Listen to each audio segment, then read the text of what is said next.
Yes, it's long past time to admit to yourself that family life has failed. It's a real disaster. Catherine used to try to build illusions, make up some excuses. But it's long past time to come to terms with the harsh reality. This deception only makes me sick. After all, the higher you fly up, the more painful it is to fall. And these expectations. How she dreamed in her youth of meeting a worthy man. They will love each other, get married, and live happily ever after. She didn't think about the future. Who does at a young age? After all, we are so taught by cartoons from early childhood, laying a solid foundation in the head, a wedding followed by a happy ending. The expectation, of course, is that there will be no problems further on in life. After all, everything has already been overcome, all the hardships left far behind in the lonely and unhappy past. It would be nice if children were immediately prepared for the true state of affairs. That once a marriage is registered, everything is just beginning. There's a whole life ahead of them, and a whole life to be lived. How does a famous writer put it? Weak people overcome life, courageous people master it. Whatever it is, ahead is a huge space for maneuvers, successes, defeats, hardships, and victories. All this should be lived, feel every moment. And also, continued her philosophical reflections, Catherine, it would be necessary to warn in advance that you marry not one man. Together with him you get a whole family. Who talks about that? Only parents who've had experience, who've been there. But who listens to them? I wish I'd known beforehand. But that's a lie too. When Catherine married Leonard, her mother, Mrs. Cassandra, had given her a lot of educational talks, tried to give her daughter information on her fingers. But did it really matter? Butterflies in her stomach, rose-colored glasses, hormones. That's all that mattered. That's all that mattered. Who listens to their parents when they're young, especially when it comes to matters of the heart? Naively, it seems that parents are already old. They don't remember anything and don't know anything. They've never been through anything like that. And anyway, is such love as there is here and now between you known to anyone? Of course, what happened between you two is a first on earth. What can we do? Everyone goes through this period. It's funny now. But back then it was serious. It was a breakup. That's what was important. It seemed that love would overcome everything. Funny, to be honest, Mrs. Cassandra tried to speak frankly. I don't think this Leonard is a good match. He may be a good man, but you and he are opposites. He's so quiet, so unambitious, so kind. I think a child could fool him. And then there's you. Opposites attract, Catherine repeated the cliché naively. It seemed sharp and to the point. Not always delicately tried to dialogue interlocutor, not responding to the daughter's outbursts. And some things still need to converge. Dreams, aspirations. They should be common, you know? You will try to build a common future in marriage. And how, if it's different for each of you? You're so active in your career. You're even taking part-time classes at the institute. Leonard's just going with the flow. That's not going to change. He just needs to find himself, Mum, Catherine persisted. It's all going to happen. You have to realize that men take longer to swing. I have faith in him. All right. Let's say Mrs. Cassandra could hardly believe her daughter's words, but she could see it was useless to argue, especially since she had one more complaint in store for her potential son-in-law. Catherine, have you met your boyfriend's mom? Are you satisfied with this woman? Do you realize you're part of her family? What's the big deal? We are adults, we will build our own family. What do I care about his mother? I won't live with her. And that's the most important thing. The mother couldn't help but grin at her daughter's naivety. Or do you really not see how dependent Leonard is on Mrs. Sharon? Or don't want to see? Mrs. Cassandra was genuinely surprised. That mother has the whole family under her thumb.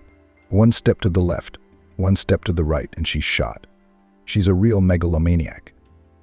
I barely made it through an hour of their company that night at the restaurant and hastily retreated, thinking of urgent business. I agreed that she's a difficult person, authoritarian, maybe even autocratic. But that's not my problem, Catherine said. Exactly yours, her mother interrupted and began to lose patience. Okay, I can see that for now you're not going to accept the bitter truth of life. Catherine, you are an adult. I can't forbid you anything, of course.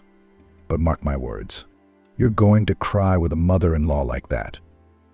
Then Catherine, with her youthful infantilism, only snorted contemptuously. Of course, she thought that her mother was mistaken, that everything would be different for her. Unfortunately, that's the way people are. They only learn from their mistakes. It doesn't hurt to see someone else's wounds.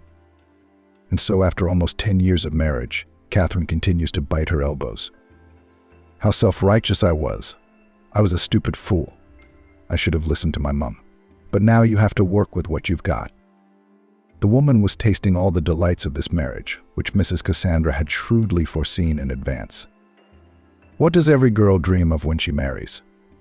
To find a support, a reliable shoulder, a man behind whom she will be like behind a stone wall. In Catherine and Leonard's case, it was the opposite. They switched social roles. Maybe that's the norm in Western countries, but certainly not here, where people in the mass of people adhere to traditional values and patriarchal society. Unfortunately, my husband turned out to be weak-willed and uninitiative. Yes, it was noticeable in the beginning, but Catherine hoped that everything will change, that he will grow up, take responsibility, will act actively.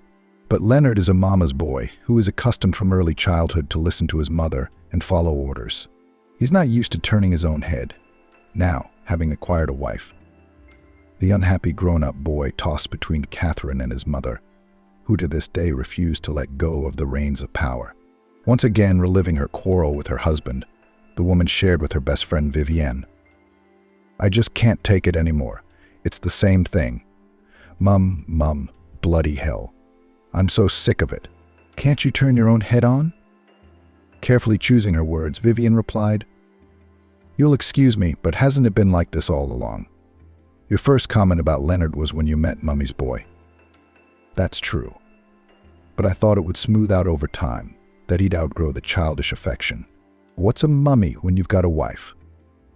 Oh, right. The famous major misconception of women is he'll change. The main misconception of men is she won't change. The interlocutor tried to diffuse the situation. And anyway, what could she say?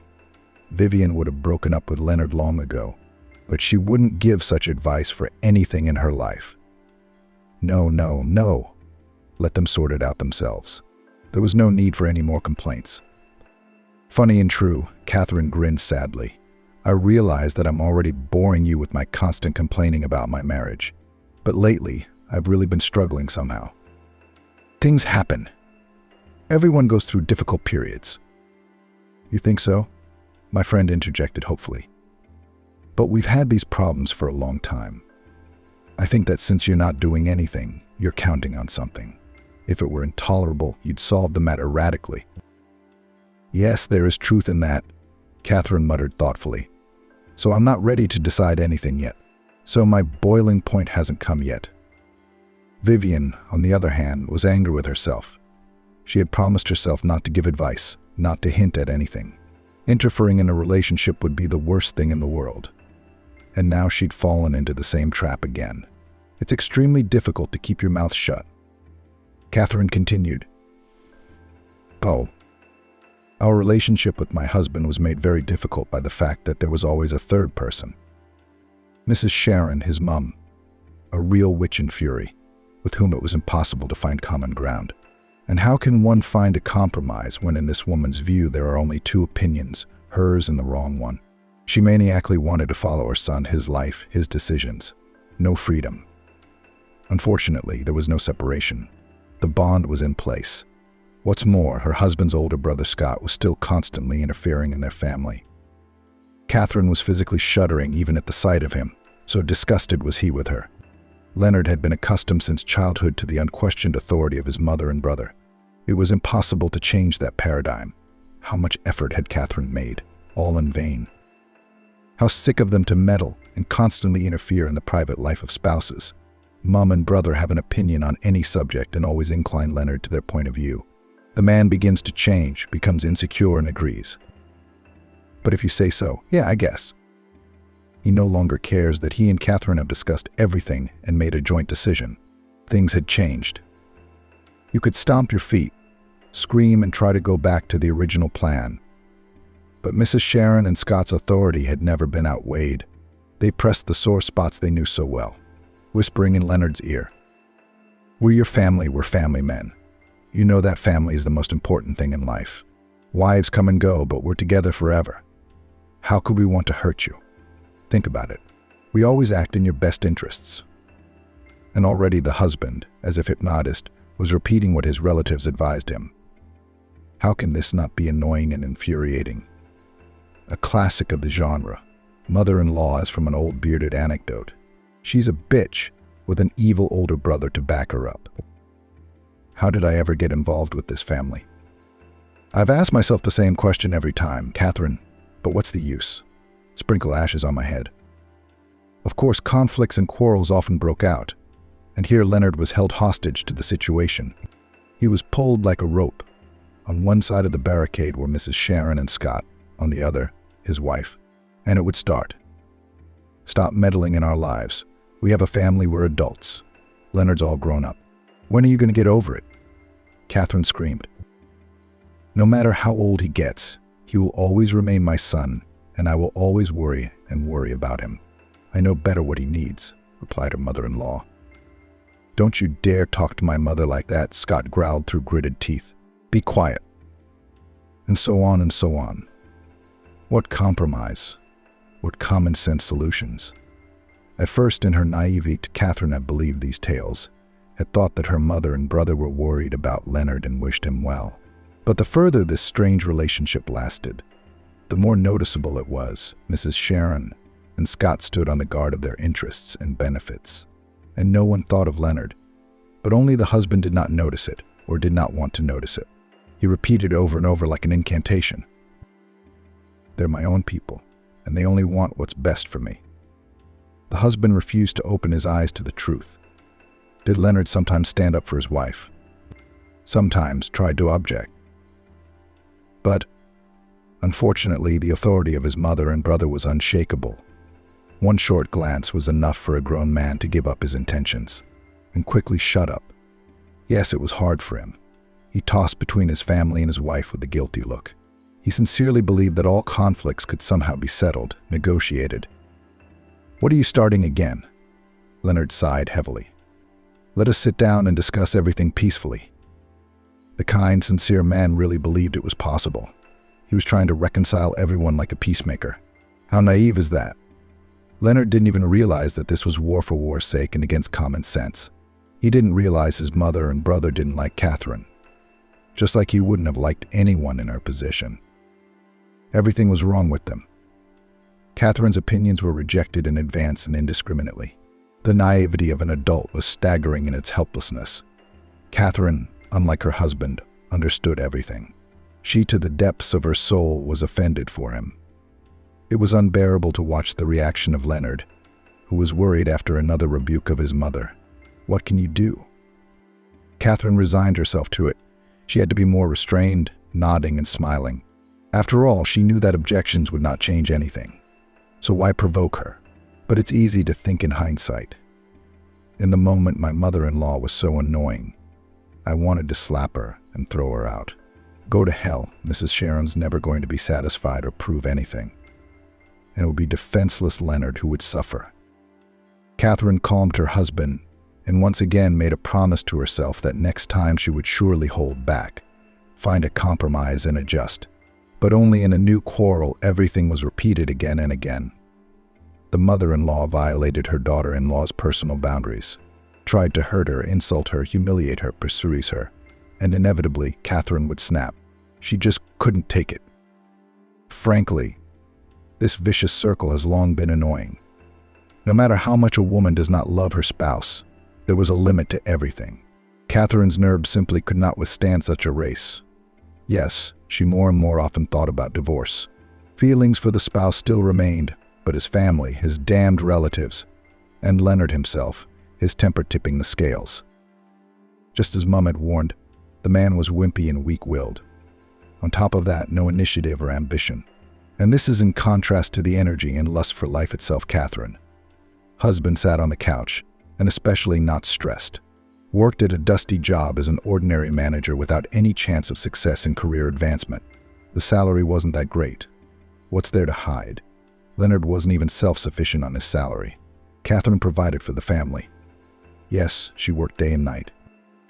It was a natural inclination, a desire to succeed, to be successful, independent. But in addition, there were objective needs. Who, if not her, will provide for the family? Denny herself everything. Not interesting.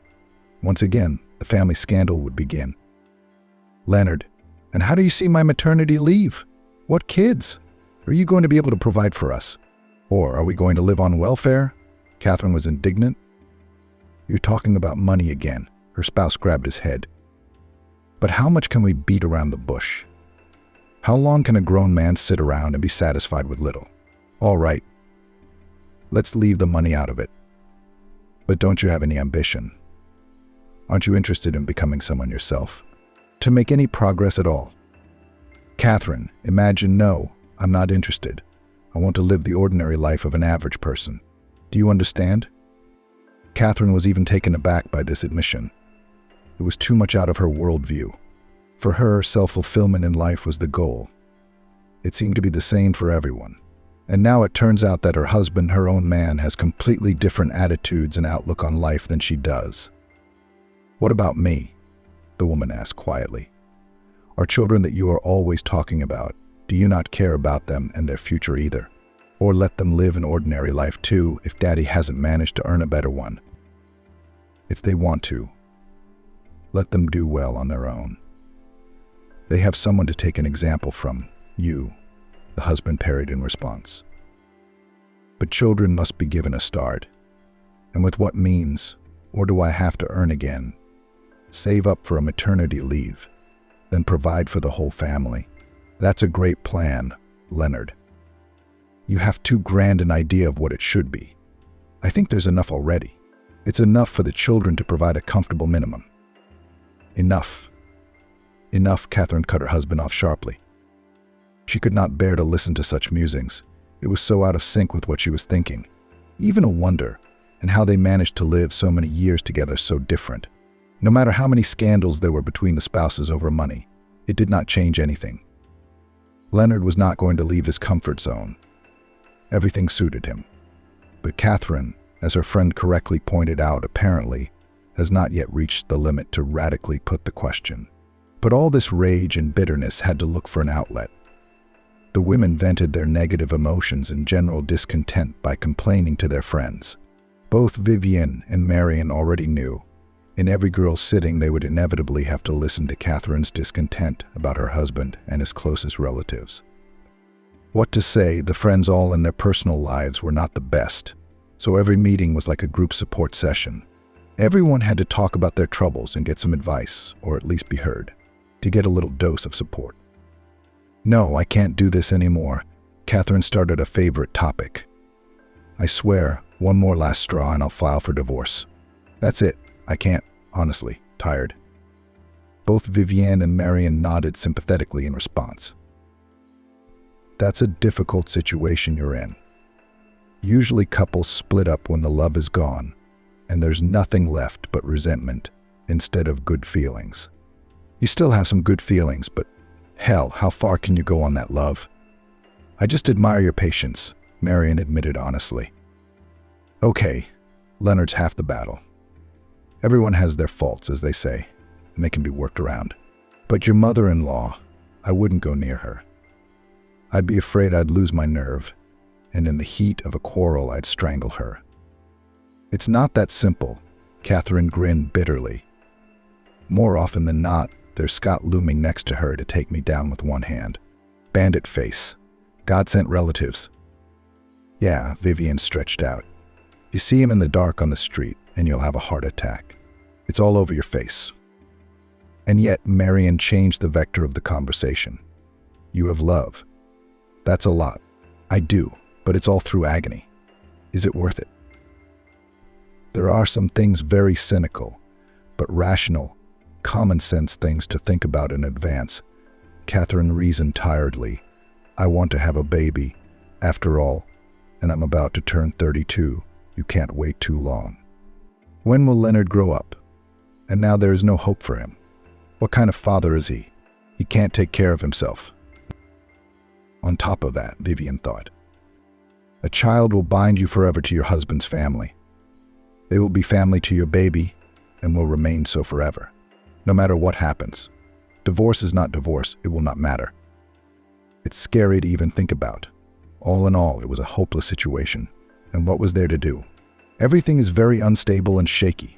Divorce and forget it like a terrible dream. But where to keep feelings in these reflections about his future? Catherine was constantly stuck in these thoughts. Could not find the right answer, how to act, and postponed decisions for later. This conversation with her friends once again stirred up feelings. But the woman was not ready for a rational solution to the problem.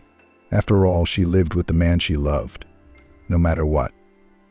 And to be fair, while Leonard did not do anything that would cross out the happy memories and lived a life together, he was just being himself, not changing. A few days later, Catherine flew away on a business trip for a week. Decided that the time away from her husband will help her to concentrate, detach, reflect. But there were so many things to do that she couldn't even breathe.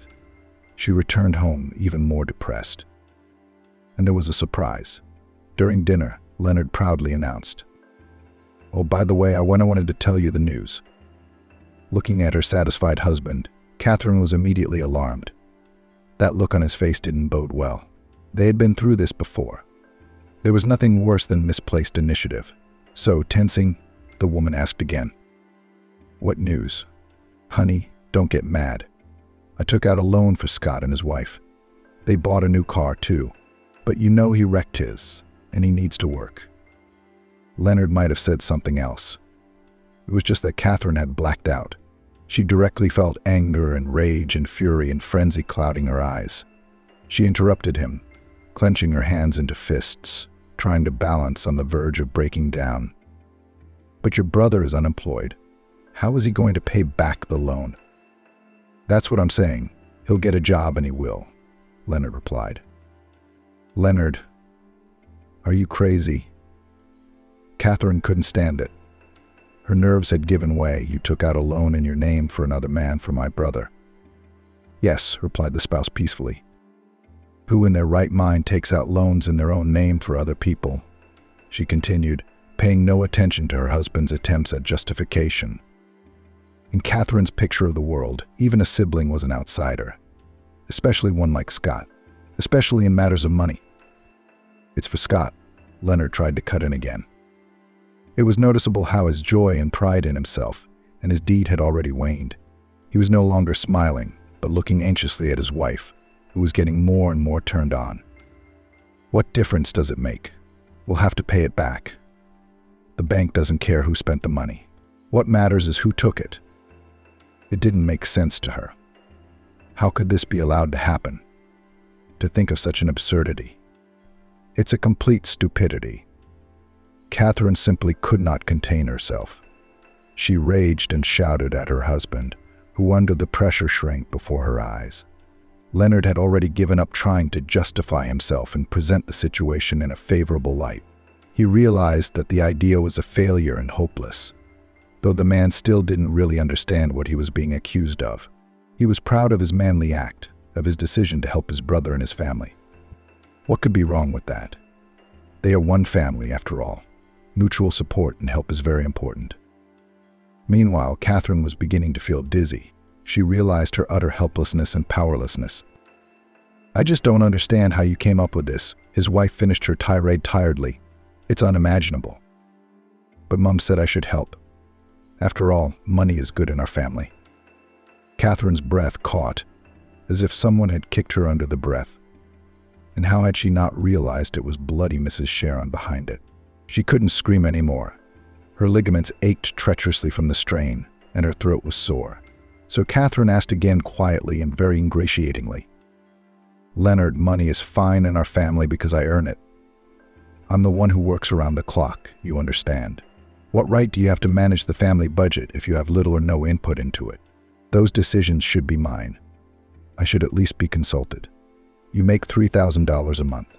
How are you going to pay off your debt with it? Such stupidity on her husband's part just didn't sit right with her. Worse, Catherine had already begun to calculate in absentia the prospects of getting out of this story and realized that their chances were nil. Leonard had involved not only himself, but his wife as well. You get all the documents and the loan agreement here immediately.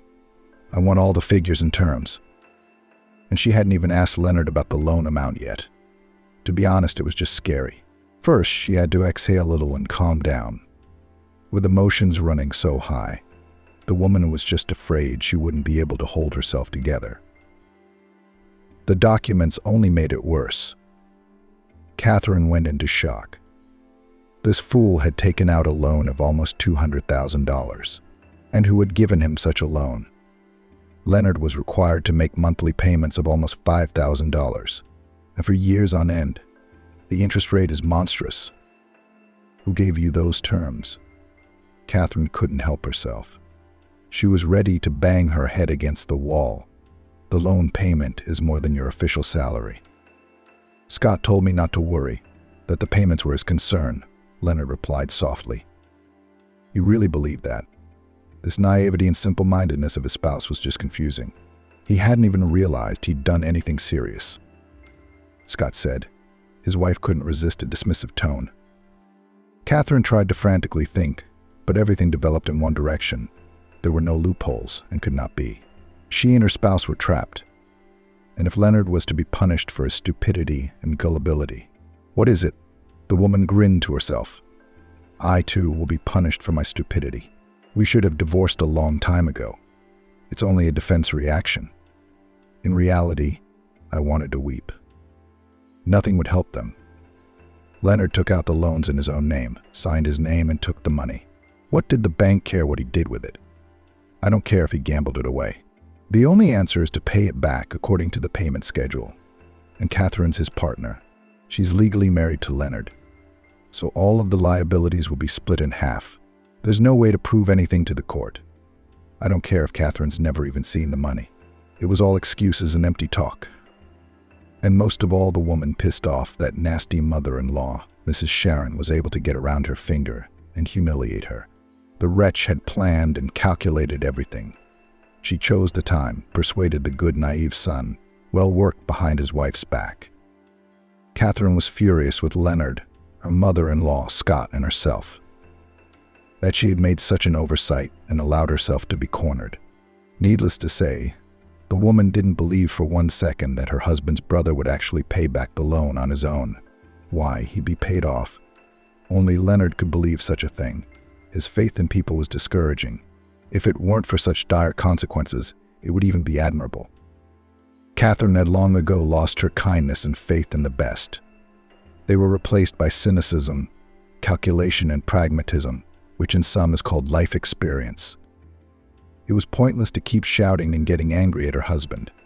Everything had already happened. It was necessary to take herself in hand and act constructively. The first thing Catherine decided to do was to call Scott herself. She was still hoping for a miracle. Maybe Leonard was right. There's always hope for the best after all, even when common sense doesn't believe in such an assumption. Hello, Scott responded. Catherine tried to clear the air and began to calmly say that Leonard had shared that he had taken out a loan on his brother and wanted to clear up some details. What? The man rudely interrupted his sister-in-law. I don't know what you're talking about. Damn it, how expected, Catherine thought to herself, but didn't give up. How Leonard took out a loan, gave you the money to buy a car. Are you out of your mind? Skillfully indignant older brother of the spouse. What are you all? What loan? So don't even dare drag me into any nonsense. I bought the car, but I didn't take a penny of money from Leonard. Without waiting for a reply, he simply switched off, demonstratively showing that the conversation was over and that he had made his position clear. Was it necessary to say that morally Catherine was preparing for this? The second point of the hopeless plan was to dial the number of her mother-in-law and try to talk to her. I mean, she had dragged her son into this. Maybe she'd stand up for him, talk to her eldest son. Though there was little hope of that, Mrs. Sharon loved the cattle much more. If she loved Leonard at all, to be frank, Catherine doubted it. given her experience with him. Her mother-in-law listened very carefully to her daughter-in-law's speech, and at the conclusion of the message, she stated sternly, "Catherine, I have no idea what this is about. What loan? What are you talking about? Cattle bought a car. Yes, he did. But I'm the one who gave him the funds, helped him through a difficult situation." "How so, Mrs. Sharon?" Catherine was taken aback. Still, she had expected some other answer from her mother-in-law. Such denial was hard to assume. Leonard says, "Listen," interrupted her mother-in-law. "But what does it matter what he says? I'm making it clear enough to you how things really were, though I don't have to account for it. I don't know what purpose the son is pursuing. He's probably taking out a loan and lying. He's just lying about his own brother. He won't tell me where he spent the money. Why is this our problem? It's your husband, your family. Sort it out." "It's not even serious." The sister-in-law couldn't stand it and shouted. Emotions ran high, and it was getting harder and harder to keep herself in line. "You gave Scott money for a car. Where did you get so much? 200,000. Are you kidding me?" "I've been saving up." "Yeah, I've been denying myself a lot of things." "So what?" Mrs. Sharon got angry. "That's none of your business. You're not the taxman, sweetheart," cut off her mother-in-law, ending the conversation. Catherine was terribly mortified. It was all predictable, expected, but such a stab in the back from her own people. How will Leonard stand it? Cattle and Mum are everything to him. "You heard everything," the woman exhaled, turning to her husband. "And what do you say? But you believe me, don't you?" Tears of resentment came to Leonard's eyes. "You believe I took out a loan for Scott, gave every penny of the money to him. You don't even have to doubt it. I believe that completely. But what's next? What's the next step? Your mum and brother made a laughingstock out of us, accused us of lying and screwed us out of a huge sum of money. What do we do about it?" The husband was silent. Actually, what could he say? He was so shocked and dumbfounded. This peaceful, loving, and naive man could not have imagined that everything would turn out so miserably. His world crumbled in an instant. Catherine was devastated herself. Upset, but she wasn't going to push it. Of course she was angry with her husband. But what was the use of shouting? We must at least try to get out of the situation with less loss. But how to do it was a big question. The night passed very restlessly and anxiously. The couple couldn't sleep. They hardly spoke to each other. Each of them was going through what had happened on his own. The wife was afraid to speak to Leonard. She didn't want to snap at him again and slip into accusations. It would only get in the way now, and it wouldn't help anyone. Leonard, on the other hand, is rethinking his whole life. Despite his guilt over what had happened, it was much harder on the man. What could be worse than being betrayed by his own mother? Early in the morning, having scoured all available sites on the internet, Catherine had already chosen a lawyer to whom she was going to consult. Maybe a knowledgeable person will be able to advise something, somehow help. But the terrible expectations of the woman only confirmed in the course of the conversation. Since Leonard withdrew the money and gave it to his brother in cash, it is almost impossible to prove the fact that the money was transferred, word against word. There were no documents, receipts, or even correspondence in the hands of the defrauded couple. Mrs. Sharon and Scott had the foresight to unilaterally delete all correspondence. It turned out that such a function exists in some messengers. Worse, the mother, as it now turns out, will stand up for her eldest son, will cover for him to the last. So what to do in this situation? Catherine was stumped, and her more and more helpless anger was growing. After all, for almost 10 more years she will pay the loan for Scott's car, and all he'd do was enjoy the ride, and not give a damn. How is that fair? It's absurd. Lawyer Mr. William, listening to the irritation and indignation of the client, only spread his hands. Unfortunately, I don't want to get your hopes up and profit from you in litigation. The court decision will not be in your favor.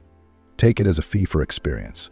Maybe it will be easier then, a payment to let horrible, disgusting people out of your life forever. The man really meant to be encouraging, supportive. But it still came out rather dubiously.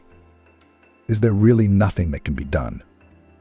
Unless we force the borrowers to give the money voluntarily, to confess the very fait accompli of the loan at the worst, replied Mr. Williams sympathetically. It's hopeless. Catherine waved her hand. There was nothing more the lawyer could do to help his client.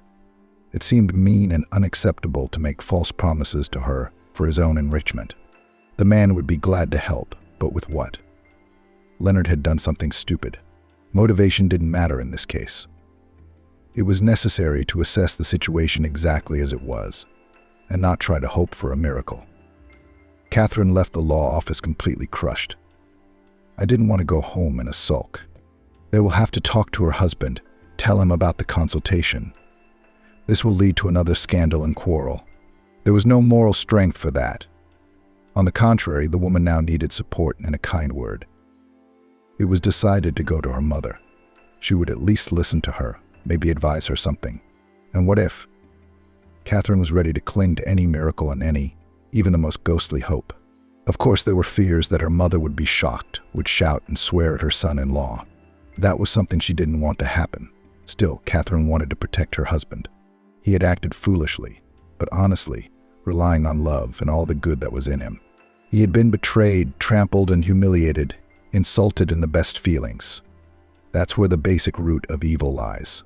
After all, Leonard didn't take out the loan for his whims, not for a stranger. He believed in what he was doing. But surprisingly, Mrs. Cassandra ignored her daughters and Leonard's role in this epic. On the contrary, as an aggrieved woman, she sympathized with them intensely, swearing as much as she could at Mrs. Sharon and Scott. Honestly, I just can't imagine how anyone can be such moral freaks. It's awfully bad when con artists scam strangers.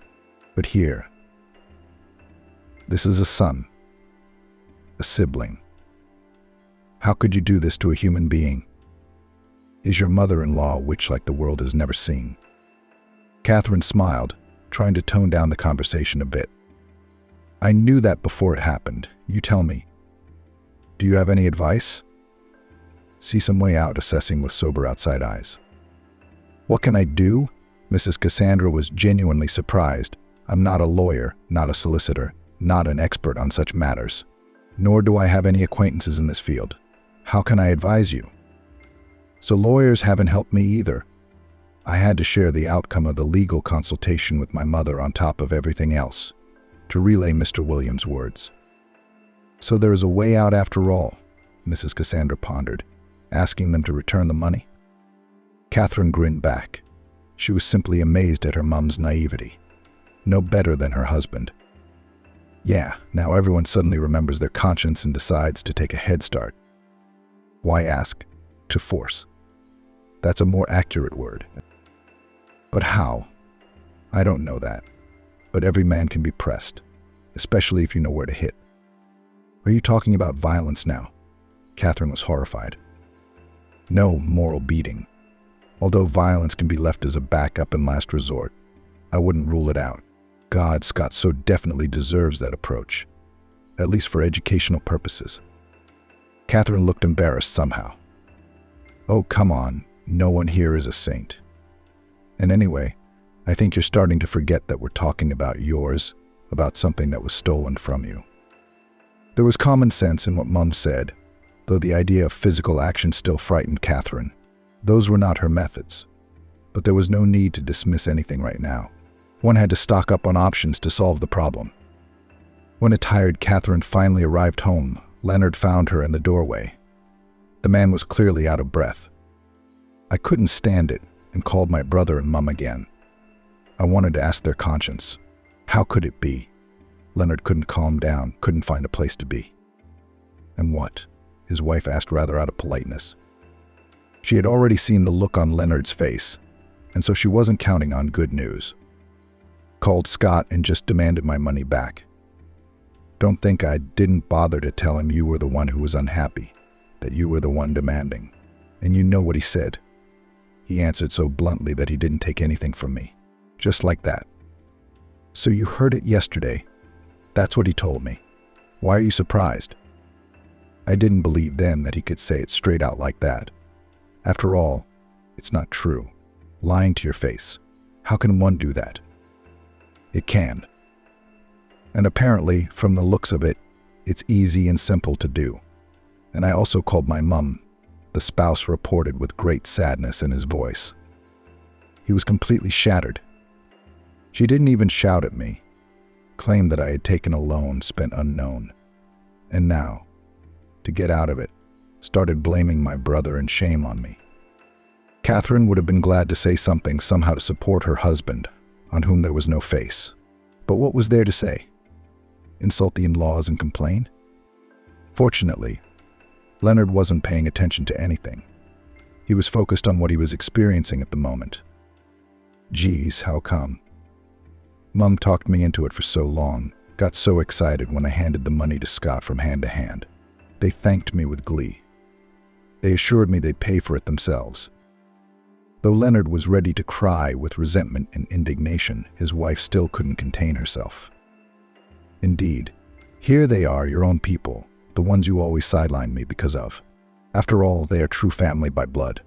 And how is it now? How does it feel? Well, they've repaid your love and loyalty in a worthy coin. Even though it was horrible and wrong, Catherine was tired of holding it in. After all, she was a living person and was entitled to emotions and opinions too. I didn't realize. The man began to babble. I had no idea. They swore they would help give back, said words of gratitude, how I helped. That's the way it always is. People forget good things quickly. As the lawyer told me, we paid for the experience. Expensive, of course, Catherine said. What are we going to do now?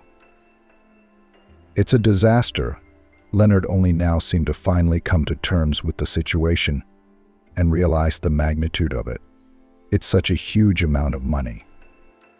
It is, and we're going to have to pay it, just like the lawyer told me. There's no other way out. We have no evidence on our hands. Of course, Mrs. Sharon and Scott will say they've never seen any money, and that will be the end of it. Catherine was being a bit facetious and not telling the whole truth. She did not yet know how much she could trust her husband. She didn't want to reveal all the cards. Leonard needed to think about it some more. Maybe she'd find a way out on her own. For now, pressing her husband's mother and his brother was not something she wanted to talk about. Hell knew how her husband would react. You could expect anything from him. The second night, which turned the world of the couple, was as disgusting as the previous one. Sleep did not go well, had nightmares. Thoughts were swirling in my head, and my soul was heavy. I had to get into such a mess. What a stupidity. In the morning, Catherine crawled into the kitchen completely shattered. It was a good thing that thanks to her weekend job, she had some time off to use. Otherwise, it would have been another disaster. How to work like this? It's completely incomprehensible. The woman needed some time to accept the situation. To be honest, she was already trying to convince herself that she would have to pay. There was no getting away from it anyway. Leonard sat at his desk, completely engrossed in his laptop. Even flinched at the flick of the kettle switch. "Good morning. Sorry, got caught up reading," he said. "What's got you engrossed?" his wife inquired. It was too atypical a situation. Leonard usually sat in front of the television or with a book. Technology was not his thing. "Look, I think I've found a way out." "What do you mean?" Catherine asked. "What's wrong with you? Do we have other problems?" "Of course, how to get the loan money back." "Naturally, we need to get Scott to give it back to us." She had heard about the same thing before and even pondered it. But she decided not to give any sign of it, but to be indignant again, because her whole being resisted the idea. "I only wonder how you imagine it. I mean, he flatly refuses. He says he bought the car himself, that his mother helped him." "I think there's a chance," Leonard replied as evasively as possible. "Explain it, please. You were sitting here drinking last night, and you yourself admitted the fiasco. You yourself were horrified at how cynical and thoughtful traders your mother and brother turned out to be. So what now? How do you plan to outplay them?" Her spouse, clearly unwilling to go into detail, answered even more vaguely. "Let's put it this way. I have some leverage with Scott. I'd hate to do it, but he's the only one who hasn't left me any options." What do you know? What's on your mind?" The woman was starting to get more than a little nervous. Of course she wanted to know the details of what he was up to. His past rash behavior was enough.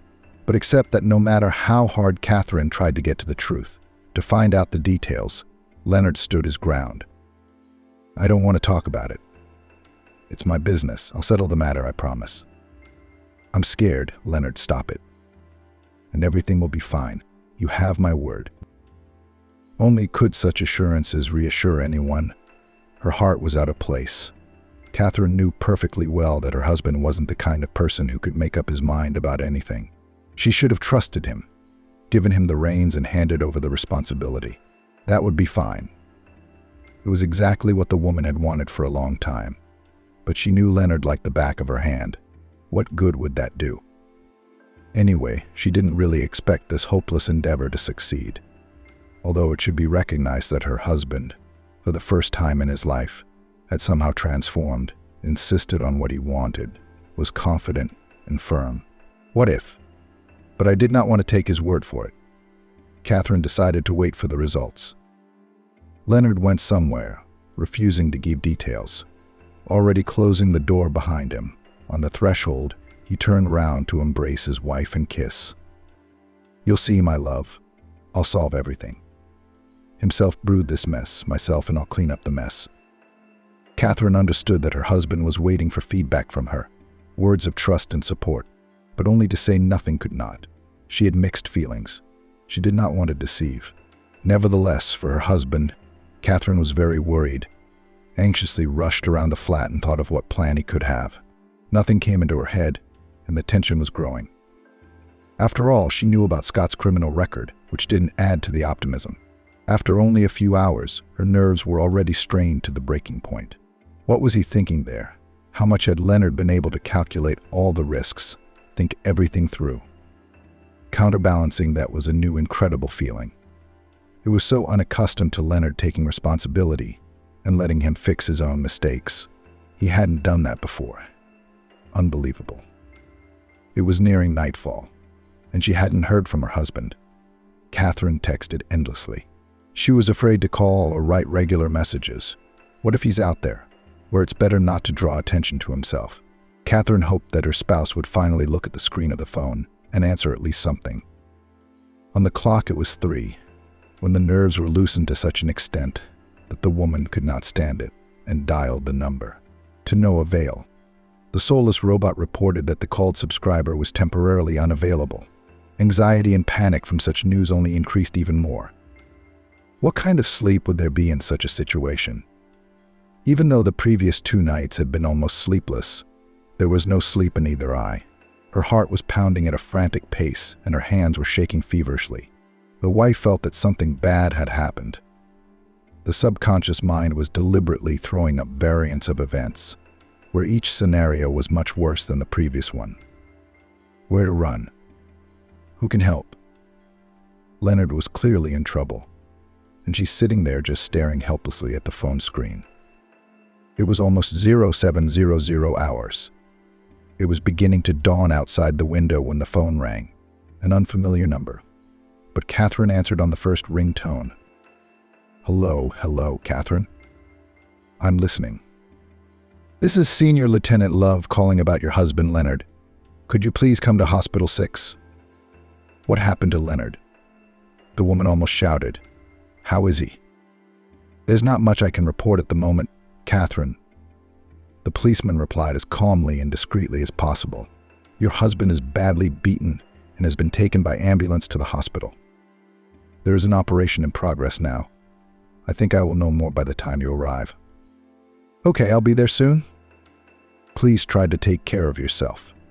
Move around as carefully as possible. It's best not to drive in this condition, the senior lieutenant instructed sympathetically. I'm sure you don't want any unnecessary problems right now. Hastily thanking the officer of the law, the woman disconnected. Packing was a minute affair. Catherine hadn't changed her clothes. Yesterday she had sat in suspense.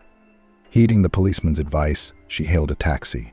Unable to stay at home, she went outside to wait for the car. Getting to the hospital, the first thing Catherine rushed to the information window. Talking to the policeman and finding out what had happened could wait. It was necessary to find out what condition he was in. What was he in danger of being hurt? The nice nurse assured the wife. Your spouse is in intensive care. This is normal practice after surgery. Don't worry. We can't see him yet, but as soon as he's moved to his room, we'll let you know. Okay, thank you, Catherine murmured. Is anything clear about the injuries? How's his general condition? Condition is moderate to stable. At least that's that. Catherine calmed down a little, though she naturally realized that anything could have been lurking behind that dry statement of fact. Exhaling a little, the woman on cotton legs slowly began to move towards the bench. The strength left the unfortunate woman. This was how things were changing. So many events were happening every day. Shock after shock after shock. Her nervous system was literally on edge. The policeman approached on his own. He must have spotted a woman with a frightened and pale face. Hello, Catherine. She nodded. There was no strength for anything else. What the hell was politeness in a situation like this? I'm the one who called you, he said. Except that instead of telling the victim's wife something, the senior lieutenant was trying to elicit information from her, asking questions about where Leonard had gone. Did he have any conflicts with anyone? Maybe his behavior had changed recently. Catherine decided to keep her secret for now. At one point she was thinking of already saying about the family conflict, to tell that the spouse went to meet with his own brother. But something stopped her. She decided to hold her tongue. There was no telling what was going on. It was better to talk to the husband first, to clarify the situation. To interfere now, when a man lay unconscious, might be foolish and rash. So the wife waved her hand, saying he'd gone and disappeared. She has no further information, no further details. Where did Leonard go? He didn't report. What do you know? Catherine herself could not resist asking. Where was he found? Who called the ambulance? You have to understand, I'm going crazy with the unknown. Leonard was found unconscious in the street. Help was summoned by a passerby.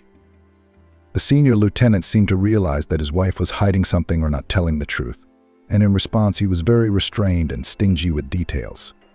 He said only what was not a secret and was known even in the ambulance directory. Catherine wondered even more. Everything was incomprehensible and unclear. She needed to have a word with her husband as soon as possible to find out what had happened. Now to fuss and try to overtake events, it's expensive. There was no hurry. The wife was allowed into the ward only in the morning around 11. All this time, the unfortunate was engaged in self-abuse and trying to guess what really happened. Of course, it did not add stability to the nervous system. At first, the patient was examined several times by the doctor there was around. Then he had a long chat with the police, and then it was the wife's turn. It was a pity, but there was nothing to be done. When she entered the room, the woman was horrified and involuntarily sobbed. She covered her mouth with her palms. Her husband looked so monstrous. Leonard could be recognized only by his eyes. Instead of his face, it was almost a mess of bruises and bruises. His arm was broken in 2 places. It had to be operated on. Blunt force trauma to the abdomen. He was beaten with his feet. There was no doubt in Catherine's mind that Scott had done the artwork. Leonard, my God, what a nightmare. The horror. She couldn't hold back the tears. Catherine jumped up to her husband. She did not know where to touch him. It seemed that instead of a body, he had one big wound. She didn't want to cause him any more pain and suffering. What happened? Who did this to you? I didn't tell the cops anything. Thank God, her husband exhaled. I knew you'd guess. Acted at my own risk. Gave my statement and hoped you'd realize it wasn't worth telling me anything yet. Explain, please, or I'm about to go completely insane. All I've done for the last half of the last 24 hours is try to solve riddles. I can't take it anymore, the woman admitted honestly. Leonard slowly began his story. It was difficult to speak. He told her that a few months ago he'd accidentally learnt from Scott's mate, with whom they'd been drinking together, that his brother had been stealing from his old job, so the mate didn't know. He reported the fact of the endless embezzlement. It was Leonard himself who guessed from the totality of the facts that it was his brother's doing. The cattle were lucky then. When they discovered that a huge sum of money was missing, they gradually suspected another employee, but they couldn't prove anything. They fired him quietly. But the chief then stomped his feet, tearing in metal, promised that if there was evidence would tear his legs out, and wrote a statement to the police, gave the case a go. He said that such people should be taught. In fact, that's what Leonard threatened his brother with. He said he'd report him and tell on him. It wasn't just speculation. By this time, there were some facts that proved Scott's guilt. His brother didn't suspect that the younger one knew anything and was sniffing around, so he wasn't too concerned about conspiracy. "And why didn't you report him for the crime right away then, when you found out?" the wife interrogated. "Because he's my own brother. Because another conviction would have been fatal to him. Would have had to sit for a long time. Because it would break Mom's heart." Catherine understood. She herself did not know what she would have done in her husband's place. It is clear that you need to be a decent citizen to live according to conscience. But here was a serious moral dilemma. This is not just a stranger. This is an older brother. "I understand," she muttered. "So what's next?" "You threatened him, promised to denounce him if he didn't return the money, and Scott taught you a lesson for it." "That's exactly what happened." "Stupid. You should have told me everything. Where did you go? Alone without backup?" "I'm a man. After all, you haven't forgotten. I have to bear responsibility to be able to take responsibility." Admittedly, these words, spoken with simplicity and without pathos, caused the woman great admiration. It was something new in the spouse's repertoire. "And what in the end?" Catherine interjected after a brief pause. "What did you tell the policeman?" "Nothing." "How?" said the wife indignantly. "Are you out of your mind? Do you want to keep covering for your brother?" "Good heavens, Catherine. Of course not." The man smiled slyly, as if he was up to something. "I said I didn't remember anything. That my head was still foggy from the injury and surgery. They seemed to believe me." "Wait, what do you mean? I don't understand." Leonard, however, only smiled enigmatically in response. "You'll find out soon enough. Wait, take your time." The next few hours were troublesome.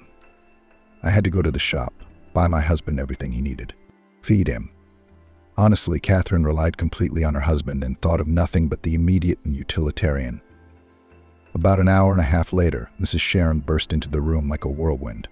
Her first question to her son, who looked terrible and badly hurt, was, "I hope you haven't denounced your brother, you traitor?" It became quite evident that the mother did not care about her youngest son's condition. She didn't care about him. All she cared about was keeping Scott out of harm's way. Such open defiance, and the way her mother-in-law didn't hide it, didn't even try, shocked even Catherine, but not Leonard. He spoke sternly and firmly. "Not yet. But the further development of events depends only on you." The spouse had never seen Leonard speak to his mother like that before. There seemed to be a change in the man, a break in him. Though should she have been surprised, given the events of the last few days, even angelic patience had its limits. "What do you mean?" Mrs. Sharon asked in a sharp tone. She was still apparently living in the past. Thought the younger son would give up. Couldn't stand the disapproval of his mother and older brother for long. He'd give in and break down. But he wouldn't. Leonard made his demands in a stony tone. Not a single muscle on his face quivered. "You're still asking? All right, I'll spell it out for the uncomprehending.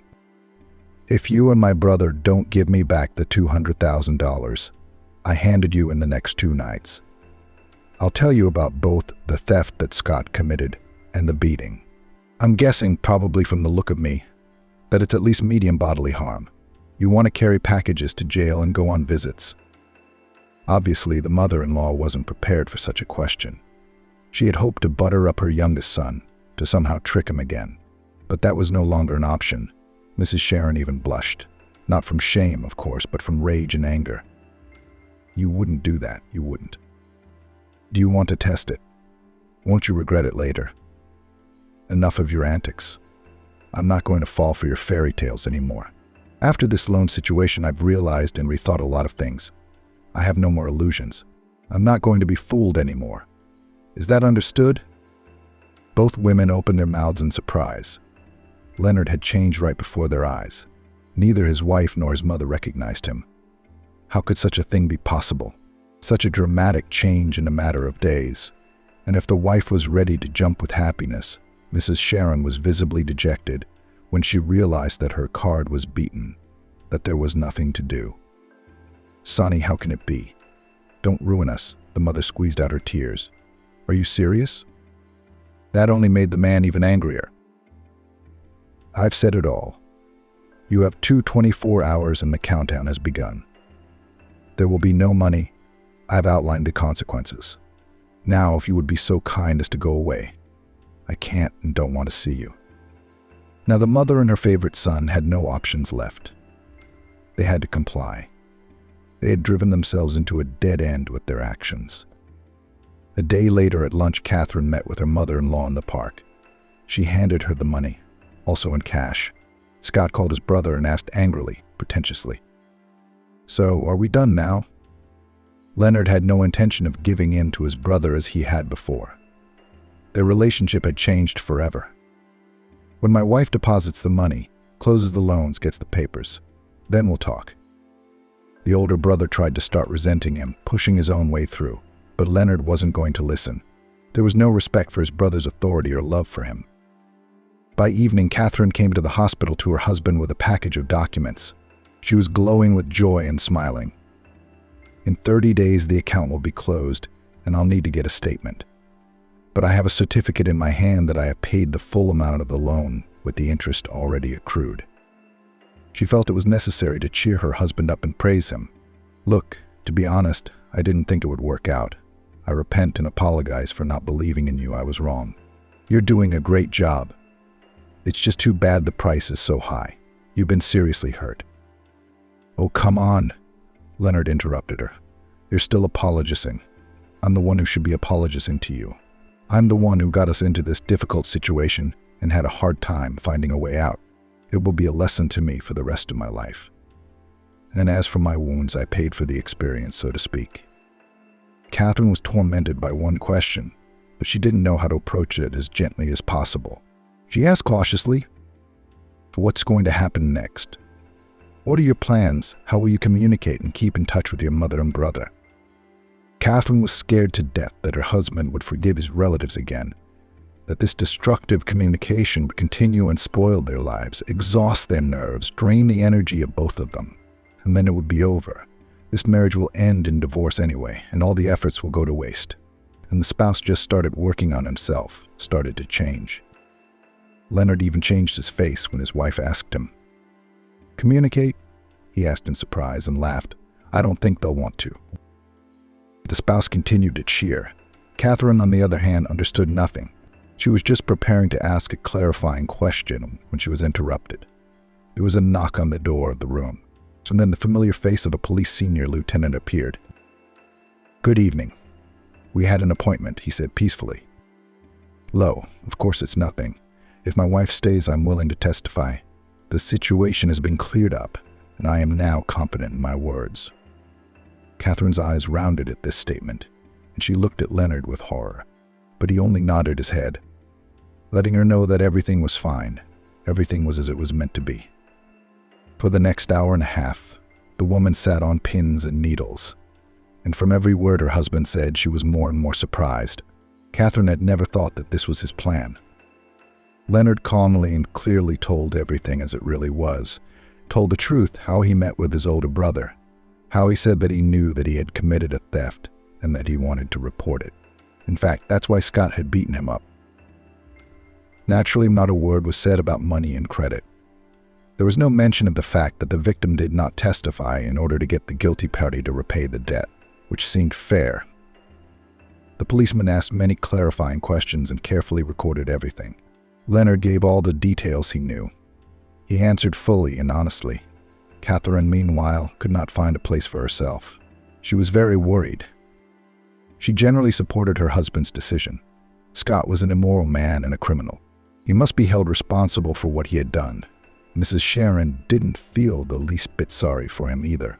More than anything else, Leonard's wife was worried about herself and her husband. What if this comes back on us? What if Scott or some of his cronies decide to take revenge? The main question was, is tiding any laws? Did Leonard think it through when he took this step?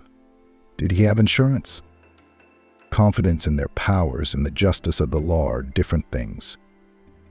They're being a little devious themselves right now when they cover up their stupidity and naivety.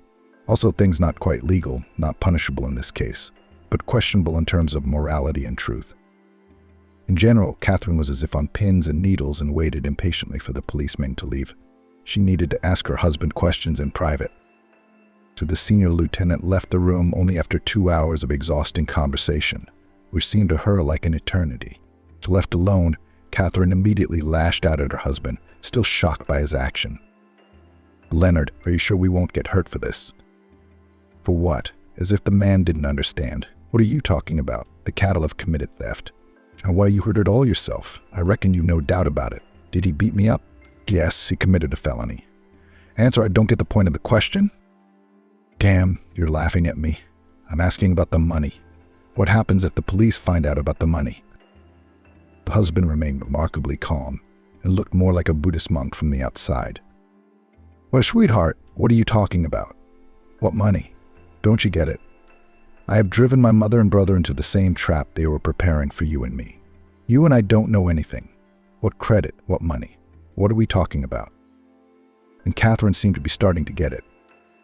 "Wow, Leonard. Now it makes sense. I'm glad I managed to surprise you in a good way." "You certainly have." Now the man continued, "Won't you confirm my words if it comes to that? There's no denying it. Yes, I took out a business loan from the bank recently. But then we did another careful calculation and decided that it was unprofitable and the risks were too high. And the loan is too high because of the interest rate. If anything, it would put us in debt. Plus, I've had an accident. There's no telling how long it'll take to recover, so we took that whole set of facts as a sign, right? And so I put the money back in today. That's the explanation. Am I confusing things? Isn't that what happened?" Leonard laughed contentedly. Catherine laughed with her husband. Frankly, she was delighted and amazed at him. Such a marvelous calculation. And who was this new man? She didn't recognize him at all as the husband she had known for almost 10 years. "That's exactly how it was, my dear." Of course it was like that. The attacks were not frightening at all. Her husband's new quality, his cunning. She understood it was nothing more than an act of necessary defense. Leonard was finally becoming a man. He was defending himself, his sense of self, his beloved woman. Their joint interests and rights. To hell with that. And Catherine was proud of him. Such tremendous growth. It's true what they say, spiritual and moral maturation begins with pain. He'd been forced, pushed to the wall, coerced. And now her husband has changed, and he has changed. And still Catherine was tormented by a bad feeling. It seemed like they wouldn't just get away with it. And how else Mrs. Sharon would react to her youngest son's testimony? What would that woman do? So you could expect anything from her. Indeed, at lunchtime the next day, the mother-in-law burst into the room. How she screamed. Until then she had been an intelligent woman, well-mannered, haughty. Now she was not shy and shouted, using foul language, cursing everyone and everything. Leonard and his wife, of course, were the ones who got hit the hardest. "You bitch. A snake that slandered her husband. It's horrible, unthinkable. You got the money back. How can this be? Leonard, you gave me your word. How could you do such a cruel thing to your own brother?" Catherine was almost inseparable from her husband in the ward, so she was able to observe the action. But she did not want to interfere. It was necessary to finally hand over the reins to her husband. Let him handle it. It's his battle. Leonard was surprisingly calm. Before, his mother's tantrums would have driven him to a frenzy, but now it was as if he didn't care. "I don't understand the claim, Mom. What money are we talking about anyway?" "Well, what about it?" Mrs. Sharon began, falling back on her own words to her daughter-in-law. "Son, did you take out a loan a few days ago?" There was nothing of the sort. "Mom, are you confused about something? It must be senile dementia." "Bastard," shouted the infuriated woman. "What a bastard you are." "Mom, I don't understand." I finally recovered from the injuries I sustained, from the heavy surgery, the anesthesia, the tremendous nervous shock, and I've remembered the events of the fateful day. The picture is very clear now. Yes, I had told the police that Scott had beaten me up. Why should I keep quiet? He did it, and we all know it. Where am I sinning against the truth? Tell me, or did he not commit the theft? Mrs. Sharon gulped helplessly with her mouth, gasping at such insolence. Her son's calm and neutral tone must have been killing her. He'd never allowed himself such insolence before. How dare you, Cattle, your own brother? How could you do this to me, to him?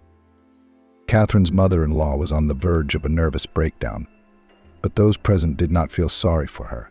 Let them pity her where there is love, and they would respond in proportion to her attitude. What are you, Mama? Leonard shrugged his shoulders dismissively. What have you done? What's wrong with it?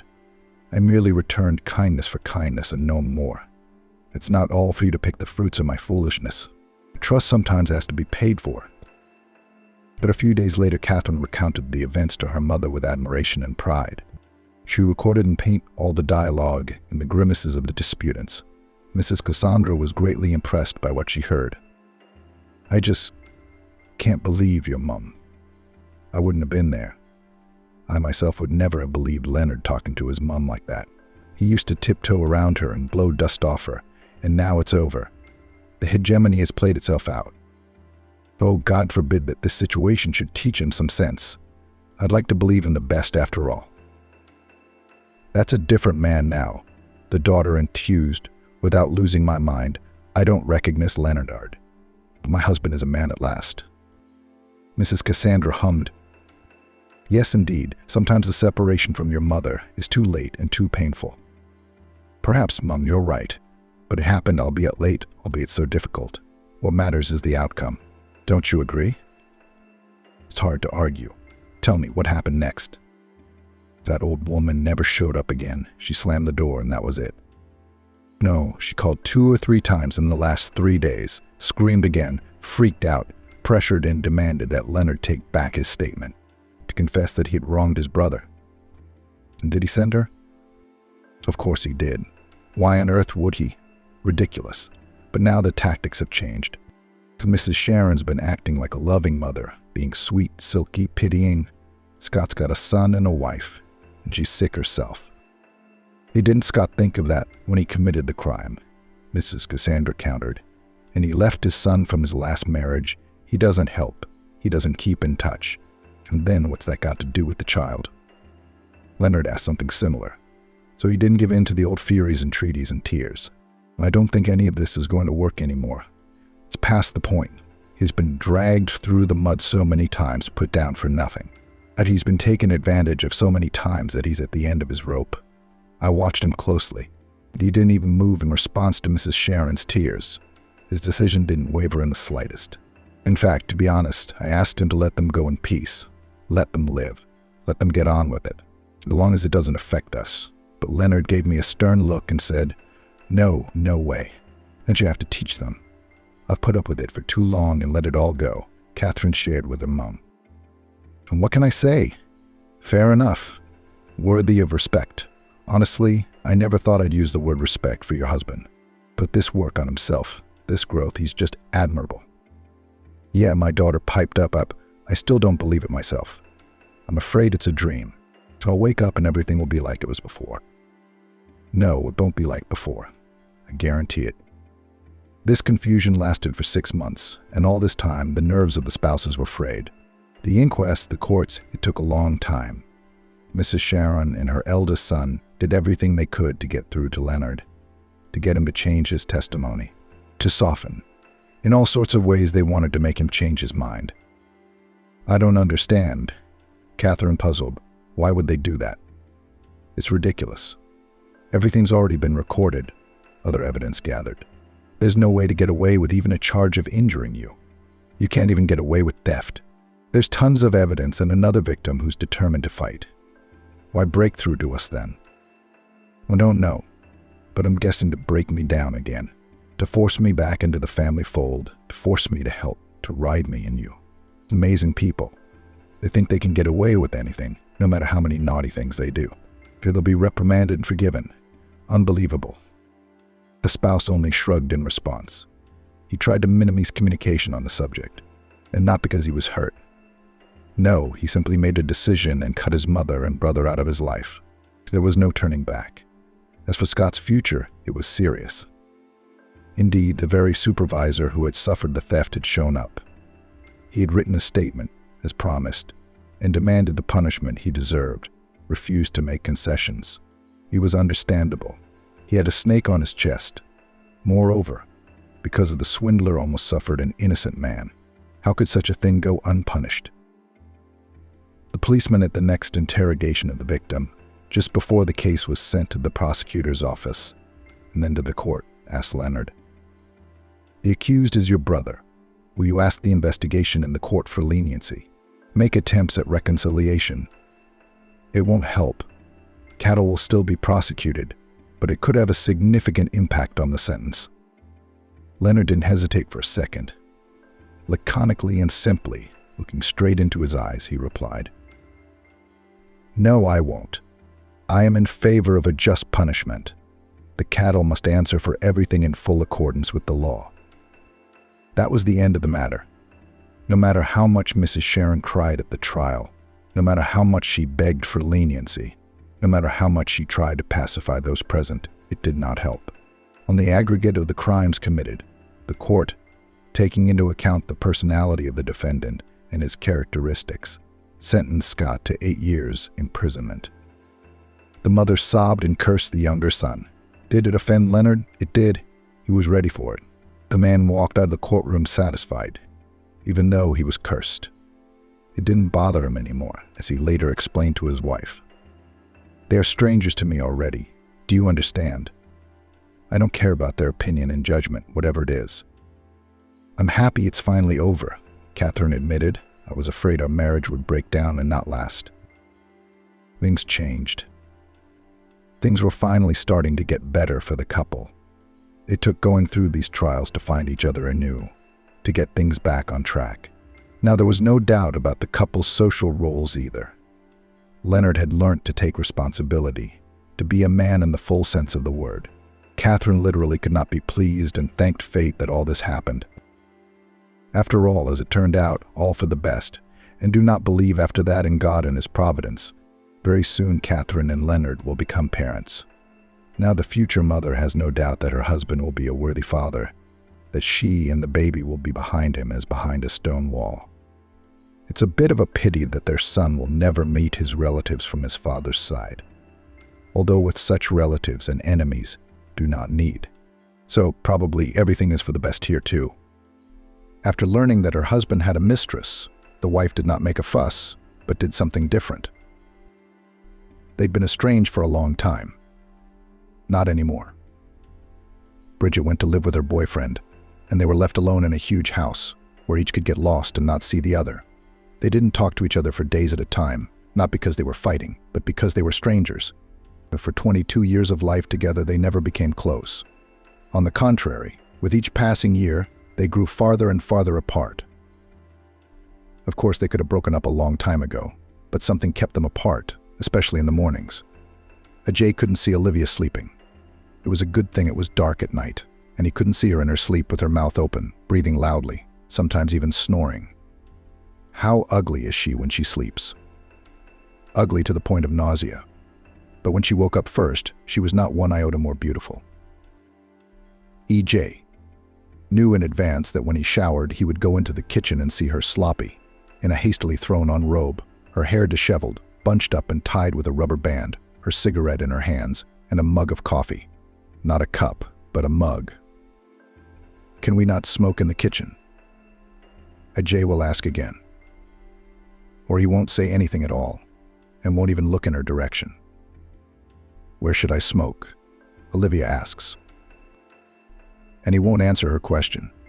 He just doesn't want a morning argument that will wear out his nerves and ruin his mood. Ajay had a quick breakfast and left for work. He had to be there by 8, Olivia by 9.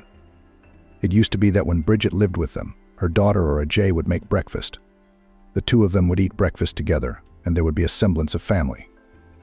Now even that was gone. The dead house had finally died with Bridget gone. At night, Olivia made attempts to get closer to Ajay, at least physically. And there, lo and behold, she'd crawl under her husband's blanket, put her arms around him, kiss his shoulder, and try to grope his flesh. Ajay brushes her hand away. Everything is calm in Baghdad. Olivia laughs angrily. You impotent wretch. You think I don't know you only get it up for your mistresses? I hate you. Let's get a divorce, Ajay once again suggests. No way. No way. You'll thank me that I didn't want to divorce you, divide the house, divide the property. And this is when we have everything. Live and be happy. Somehow there's no joy. There's nothing to be happy about, Olivia. And you need to finally realize that. I've been ready for a divorce for a long time. I don't want to fight, Ajay interrupts. I want things to be peaceful so that Bridget can. Shut up. We're going to have grandchildren any day now. And what? You and me? They'll come separately to the cramped apartments we can afford after we divide the property. I wanted to live a selfish life for myself. You were and you still are. You know, the time will come when you won't be able to stop me. Divorce is imminent. It hasn't come yet. What's keeping you? Bridget. I am. I want an amicable divorce. Bridget and Virginia, Ajay thought and smiled. If Virginia agreed, he would have divorced Olivia long ago. It was a good thing Olivia hadn't seen him smile, or there would have been a scandal. She hated it when he smiled, thinking he was thinking about his mistress, and she wasn't wrong. Not about a mistress, but about the one and only one he loved. And he didn't need any others.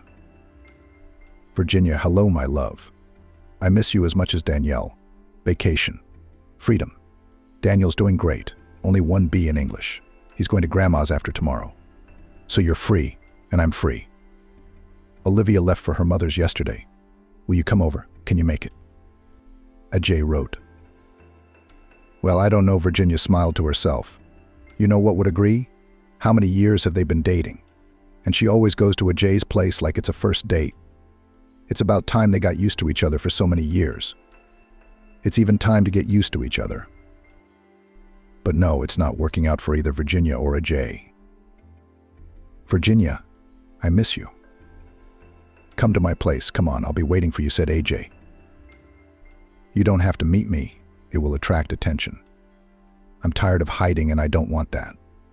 I'll meet you at 6:30 outside your office. And that's it, he insisted. Come on, you're driving me away.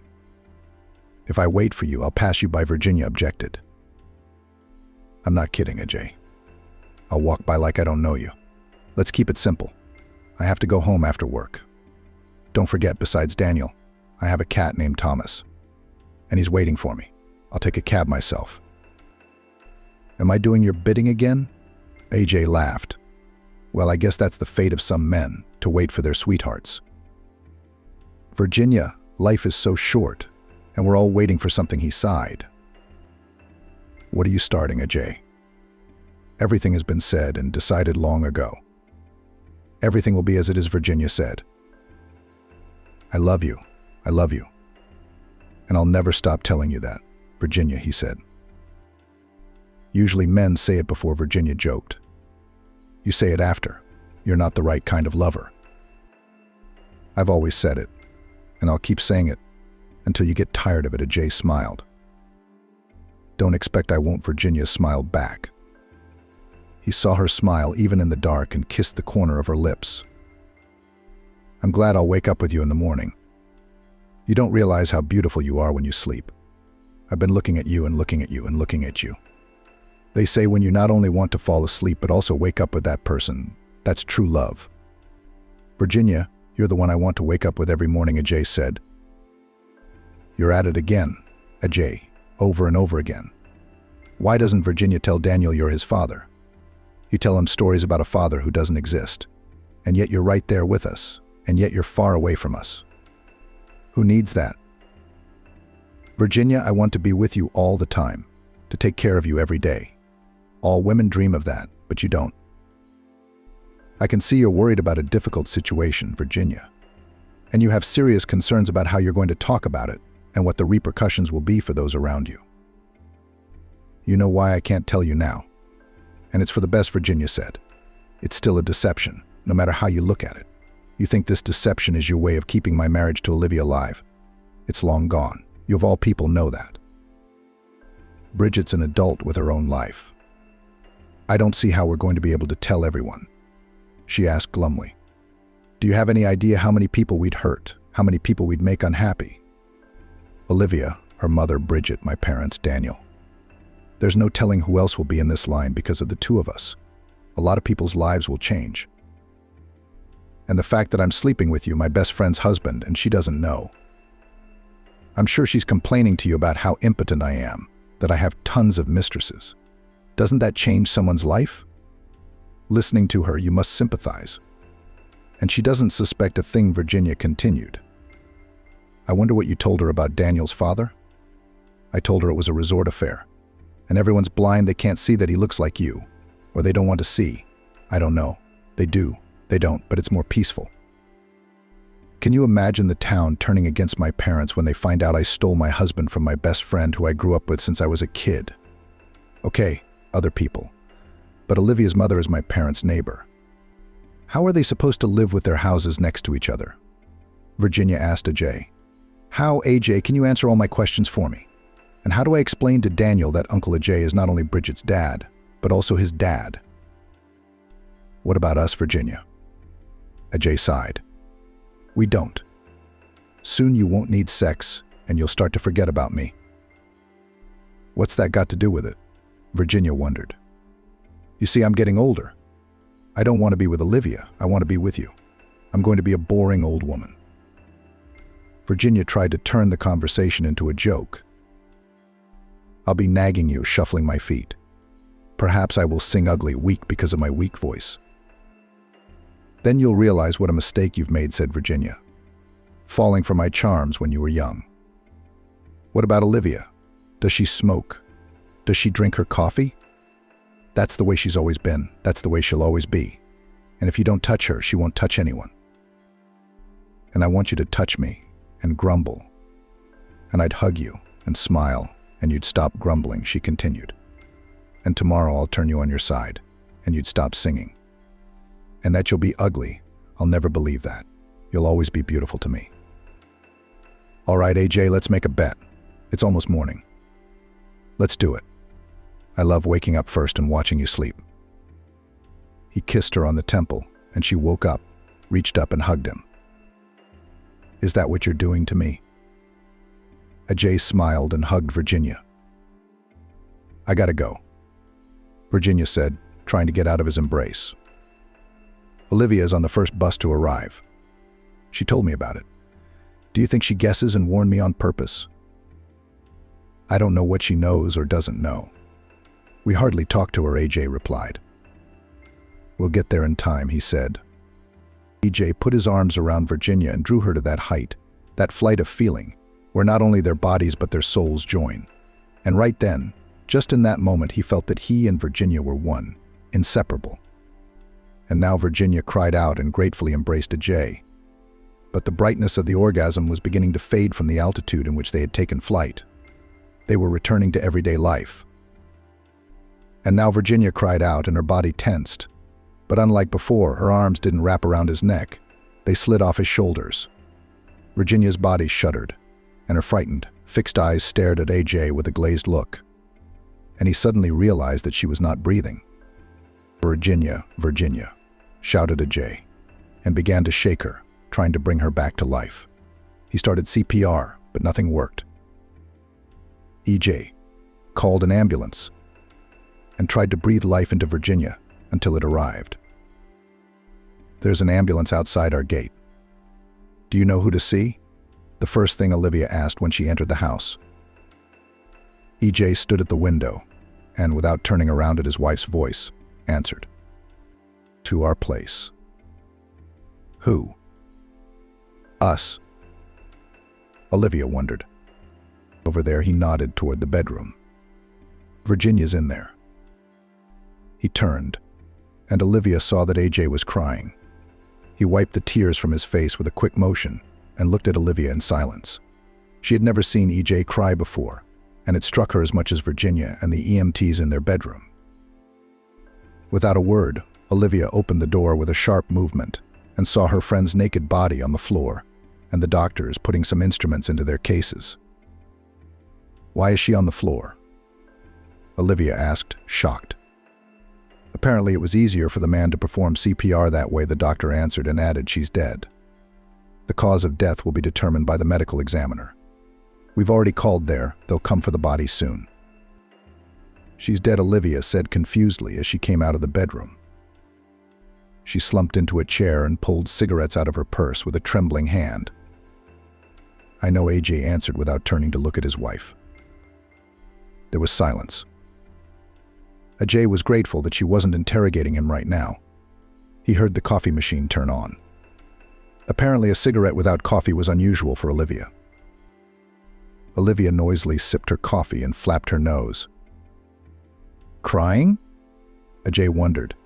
Didn't she understand anything? Olivia was indeed crying. Turning to her, he saw her wiping away her tears and blowing her nose loudly into her handkerchief. "What's going to happen now?" Without looking at her husband, she asked. "I have to meet Daniel tonight. He's there, at Virginia's parents'." "I have to tell her parents. Can you do that?" "I can do that. I'll let them know." "Thank you." "For what?" "Thank you for not asking me anything. We'll talk about it later." "There's nothing to talk about," Olivia said. Olivia took a deep breath and said, "If I've been silent all this time, it's not because I'm so stupid that I can't see what's going on. I've seen it all, and I see it all. Is Daniel your son? You don't have to answer that. I already know he's your son. But we'll talk about that later, not now." "Thank you, Olivia," Jay said. The car from the morgue arrived. Virginia's naked body was carried past Ajay and Olivia. "It's over," Olivia said. "She's not coming back here." "Why did you say that, Olivia?" "Why?" Ajay asked. "To make you feel better. We're burying Virginia. You look like you've lost it. Her parents are elderly. We'll have to make the funeral arrangements. They'll probably want to bury her in her home village. I hope you realize no one wants all these juicy details for their own peace of mind. No one wants the truth. Not Virginia's mother, not her parents. And neither do Daniel and Bridget." "And I thought it was time Daniel knew I was his father," Ajay said. "Not now. The boy is 11 years old, his mother's dead, and now you're the father." "Not now," Olivia objected. "How do we explain that Virginia died in our house? Let's say she didn't know I'd gone to my parents' house and came to see me. She got sick, and while the ambulance was on its way. A doctor again, and a doctor when she's gone. Vika, you understand. I loved her, and I love her," AJ said in a shaky voice. It hurt Olivia to hear it, but she wasn't going to make a scandal. She'd always been strong, and now more than ever, she needed to stand firm, not comfort her flailing husband. "Stop being hysterical," Olivia said harshly. "Don't you think I should be the one throwing tantrums, not you? You've always been a rock, impenetrable, indifferent. There's nothing feminine about you. Why should I love you? You're like a tank." Ajay wanted to say something, but he was stopped by a slap from Olivia. He stopped talking and stared at his wife with tears in his eyes. And then he calmed down. "Keys to the apartment," Olivia demanded. "Virginia, do you have keys?" Olivia asked. "Yes, go to the train station to pick up Bridget. Get some things for him at the apartment and come here." "Will you be able to tell the baby?" Ajay asked. "No, I can't." "How? How am I going to tell him?" Olivia replied. "I knew it. I'll have to go with you." "Where's Mom?" Daniel was surprised to see Uncle Ajay with Aunt Olivia.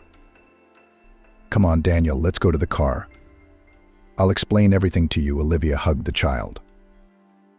An unsuspecting Daniel smiled and looked at Uncle EJ. AJ turned away from the boy and cried. "Did something happen?" Daniel realized. "Mommy, where's Mommy?" the child asked with concern in his voice, tormenting EJ's soul. "You what?" Danielle shouted.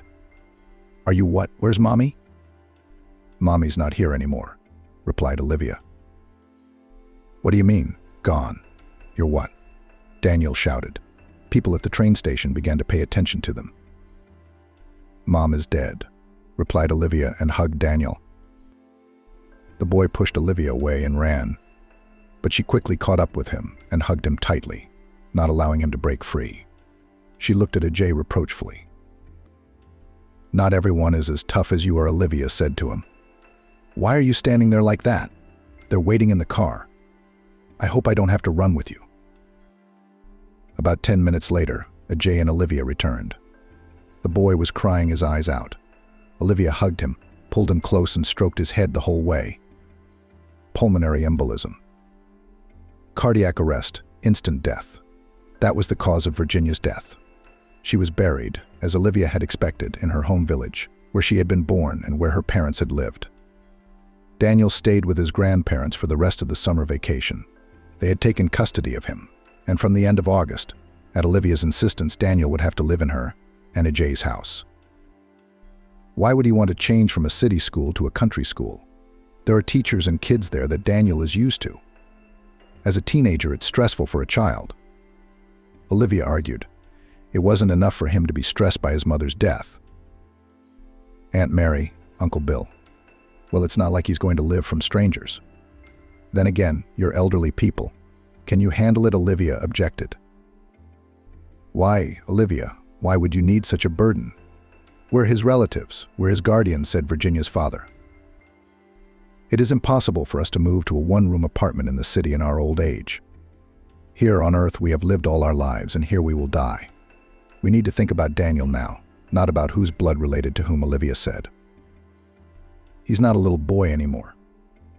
Let's ask him what he thinks about it. No, I'm just going to my class.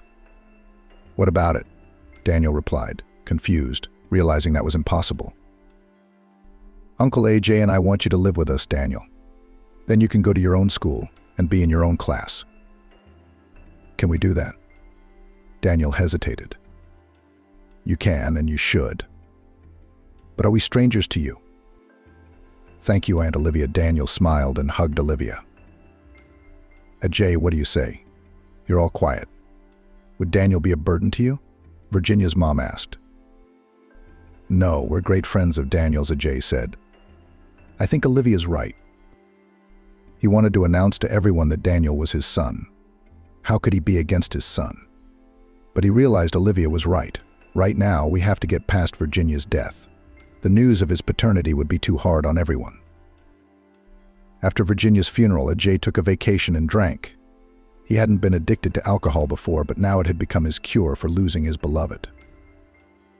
Maybe it's time to stop drinking. After 2 weeks of drinking, Bridget's wife asked, We need to fix up Daniel's room. You can drink endlessly and reach the end of the road, but it's not going to bring Virginia back. Do you need to think about your son right now? Sobbing drunkenly, Ajay, Daddy, you never understood me. All you ever wanted was money and nothing else. Virginia's gone and I don't want to live. If you don't want to live, then don't live. But you have to live for others, Bridget replied. What do you mean, don't live? Ajay stared at her. He poured vodka into his mug and drank it in one gulp. He wrinkled his nose and asked his wife, Are you suggesting that I kill myself? But if you don't want to live, you have to fight it, do something, catch up with your beloved. Bridget, no insults. I understand you're going through an irreparable loss, Virginia's death. But it's wrong to vent your pain by blaming others. You're right. I didn't take responsibility for Daniel for mercenary reasons. I sincerely want him to be surrounded by care and love, to continue to learn in a familiar environment. This is now so important for the boy after the tragedy. I realize that I cannot fully understand your pain of losing the woman you love. Love is the greatest feeling that not everyone gets to experience in life. Virginia was your guiding star, and her passing has broken your heart. But the hatred and hurtful words against me are misplaced. You and I have traveled a long road together. Yes, our marriage wasn't perfect, but our son Daniel grew up in it. This is not the time for recriminations. Let's put aside past resentments and concentrate on the most important thing, our son, who was left without a mother. He needs our support and care. I say we stop fighting and get together to fix up Daniel's room. We'll renovate, create a cozy environment to make him feel at home. We'll discuss all the details. I'll allocate the necessary funds. For Daniel's sake, let's put aside our differences and join forces. It's already hard enough for the boy. Let's not add to his worries. Together we can get through this terrible grief. That's what I suggest. Bridget questioned Olivia's intentions. Why would you do that? I don't understand your diabolical schemes. How can you talk about anything when you're drunk? If you were sober, I could answer your questions. And when you're sober, I'll tell you about my diabolical schemes. I'll explain why I didn't give you a divorce. Why I didn't chase Virginia out of my house like the last creature she was. But then I'm afraid you'll lose heart. Ajay and Virginia were weak people. Two lovebirds met, but love alone is not enough to live. The weak must lean on the strong. To what? So the strong can crush them? I hate this hatred boiling up inside me. Hate is a feeling. Maybe it can sustain you in this drunken frenzy. Olivia turned on the coffee maker and lit a cigarette. She had no problem with Daniel's upbringing. Virginia seemed to have raised him right. He'd done well in school, and his teachers had praised him. At home, to Olivia's surprise, he was accustomed to independence. Like Bridget had once been, he didn't need to be reminded to keep his room in order. He was always neat. Virginia had been a perfectionist too. If she did something, she did it to perfection. But in her personal life, she had gotten Olivia's husband, who was far from perfect. But that's exactly how he seemed to Olivia. Maybe Virginia had a different opinion of him. Love is blind or blind to many things. Olivia's eyes weren't blinded by her love for EJ, and she knew he'd never loved her. He'd adored their daughter Bridget, though, for which Olivia was grateful. And until Bridget went to live with her boyfriend, divorce was out of the question. I wonder why he'd want a divorce now, Olivia thought. I mean, she was sure of herself. No, just because she'd slept with Ajay didn't mean she was going to live with him.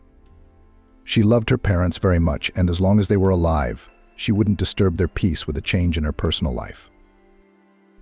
Olivia realized that Virginia's personal life consisted of more than just seeing Ajay.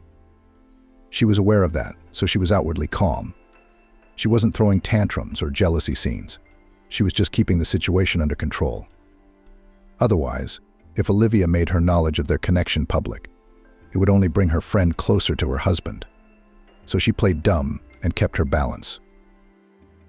Of course, it wasn't easy to smile at her bitch friend and complain to her about her impotent husband, knowing that Virginia was far from impotent.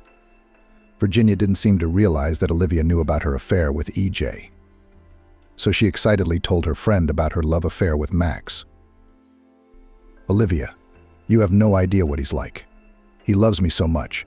I can't see anyone else but him. Shall I introduce you? Olivia laughed to herself, laughing and angry at the same time. He's married. Don't hurt yourself, you fool.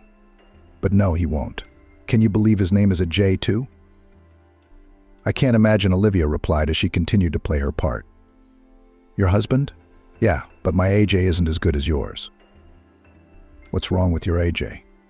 Virginia wondered. Impotent, weak. If it wasn't for me, he'd still be in his buy more. I got him into the world. Everything he's got is because of me. Why do you live with him? Virginia wondered. You talk about him like you don't love him. Why should I love him? He doesn't love me either. He's got a fool like himself on the side, and they're enjoying each other. Let them enjoy each other. But I won't give him a divorce. I didn't spend so much effort on him to give him away. Why a fool? Maybe she's the other one who's not a fool at all. You don't say. If she's in love with him, she's a fool. How can you live like this without love? I don't understand. It's easier, Olivia said sharply. Olivia retorted. But what do you have to gain from your love? See each other once or twice a week? Texting? Is that what love is for? To have each other once in a while? Then it's not love, it's just a deal. Our life is a bargain, replied Virginia. Your husband asks you while he's got something working for him, and then you're alone as a wife. Are you alone? Why alone?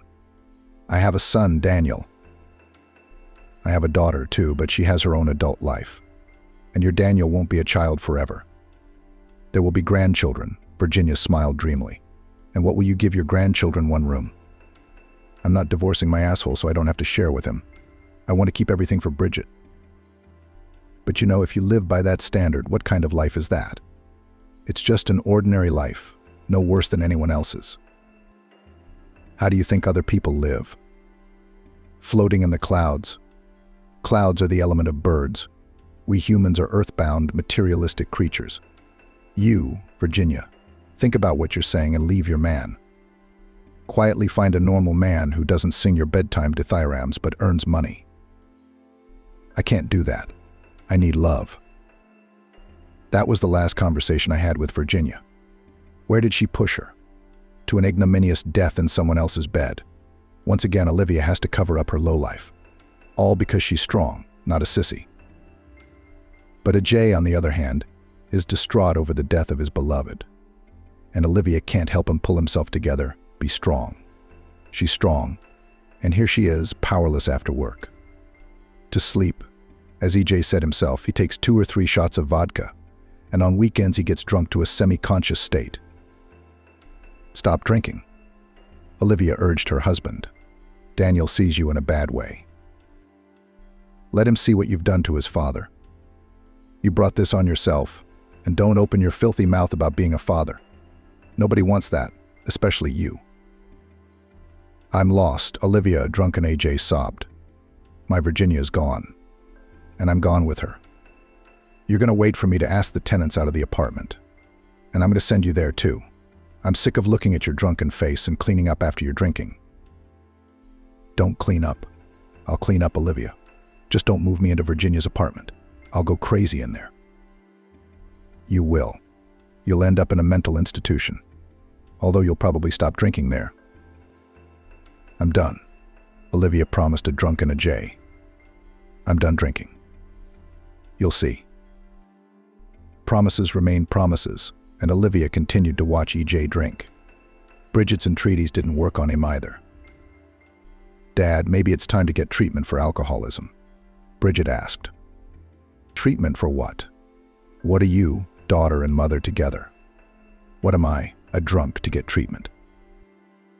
Ajay was getting drunk, and no one could resist it. He was tolerated at work for a long time. But after a couple of years, when they began to notice that at work he smelled of alcohol, he called his boss, asked him to write a letter of dismissal. Daniel's son, yelled a drunken AJ. At least you're not giving up on me, unlike Olivia. Uncle Ajay keeps saying I'm his son, Daniel said. I guess he thinks because you live with us, he can think of you as his son. He gets drunk and talks nonsense. The truth is, of course, he's not your father and you're not his son. Ignore what he says, Danielle. Olivia didn't understand what money Ajay was drinking on when he was out of work. Apparently he had some savings that she didn't know about, and that worried her greatly. Spending that kind of money was incredibly stupid. At the moment, their budget wasn't big enough for him to squander that much money. Sometimes she wished he would die so she could finally breathe free and not worry about anything, and she had plenty to worry about. If Daniel was known to be Ajay's son, then he would be his father's heir too, which meant she'd have to share it with him. That's why Olivia had taken Tammy into her home to, as they say, keep her finger on the pulse. Otherwise, you never know. Maybe Ajay would start traveling to the village to see Daniel's parents from the branch, and he'd let it slip that he was Daniel's father. This way, everything's in plain sight, everything's under control. He calls Daniel's son, and she explains to the boy that it's Uncle Ajay's drunken ramblings. And she's got AJ under her watch, everything under control. Had AJ known that Bridget wasn't his daughter, but his old friend Mike. But she liked Mike, and he liked her. Maybe that's called love. Olivia doesn't remember anything about it now, but at the time she knew that nothing good was going to happen between her and Mike. Mike was the leader, and she was his equal. Then Olivia decided to marry the docile, quiet EJ who was graduating from college. She was glowing. You could say she'd gotten him into bed, and then presented him with her one-time pregnancy. Does that happen? Ajay wondered at the time. It was obvious he wasn't thrilled with the news, but he'd never given up on his marriage to Olivia. Not once did he doubt that Bridget was his daughter. Olivia saw that he loved Bridget more than Daniel. It was understandable. He saw her day in and day out, interacted with her, and she loved him. Sometimes it seemed to Olivia, or maybe it didn't even seem like it, that Bridget loved her father more than he loved her. It made her both happy and a little sad. But mostly, of course, it made her happy. It was a good thing Virginia was dead. No one would ever find out.